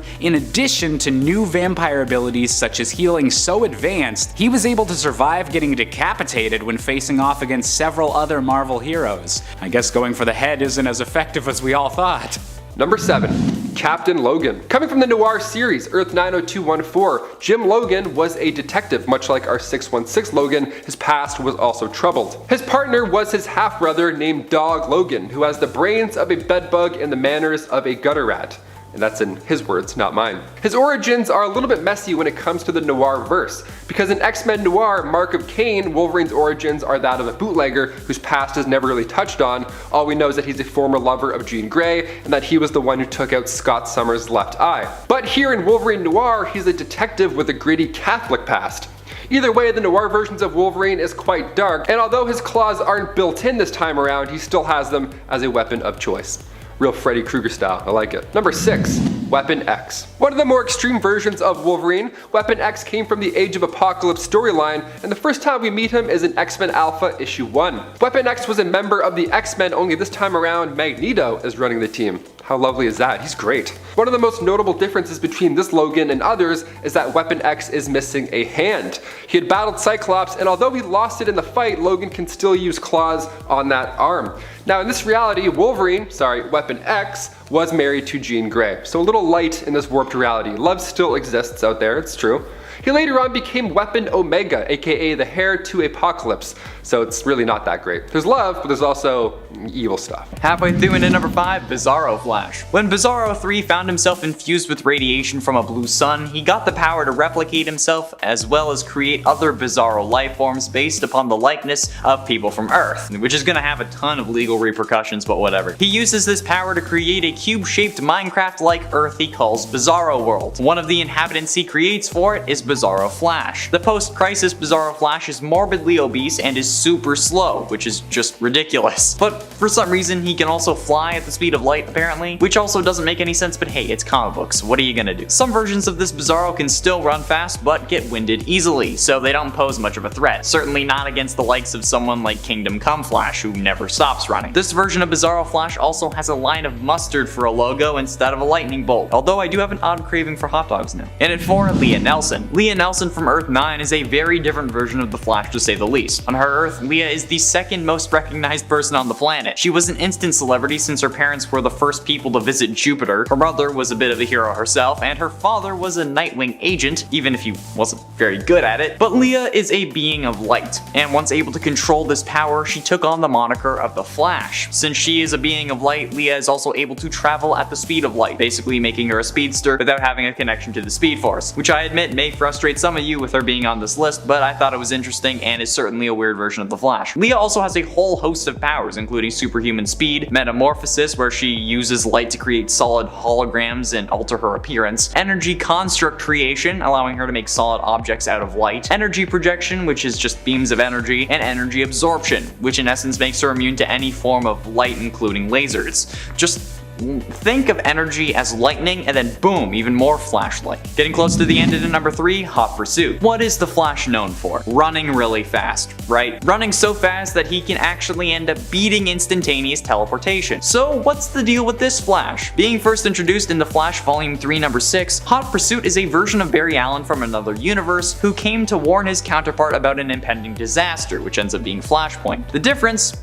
This Flash doesn't run. Instead, he has a Speed Force powered motorcycle called the Cosmic Motorcycle. Yeah, his cowl is a motorcycle helmet and his suit is in black and white. This version of Barry Allen doesn't seem to have a physical connection to the Speed Force, only being able to access it through his motorcycle. Unfortunately though, Hot Pursuit dies 6 issues later in The Flash Volume 3 number 12 as a part of the Road to Flashpoint event. The moniker of Hot Pursuit would later be adopted by Patty Spivot after she stole his gear from the Central City Police Department. Penultimately into number 2, Speed Demon. Demon. I remember a while ago I mentioned an amalgam universe that combined DC and Marvel characters, and I mentioned the Iron Lantern, a combination of Hal Jordan and Tony Stark. Well, today I present you Speed Demon, a combination of Barry Allen and Johnny Blaze. Blaze Allen was a circus daredevil who sold his soul to become the first Speed Demon. The demon component of Etrigan was formerly Jay Garrick before the Night Spectre stole Jay's soul. The Night Spectre approached Blaze and asked him to serve him in his attempts to collect souls of the most pure and the most corrupt. Blaze Allen refused. So in an attempt to persuade him, at his wedding, Night Spectre stole Iris's soul. Blaze then accepted the bond, hoping to get Iris back, or at least to ensure her safety. Speed Demon speaks only in rhymes, but is a speedster with a flaming skull head that can also breathe hellfire, which is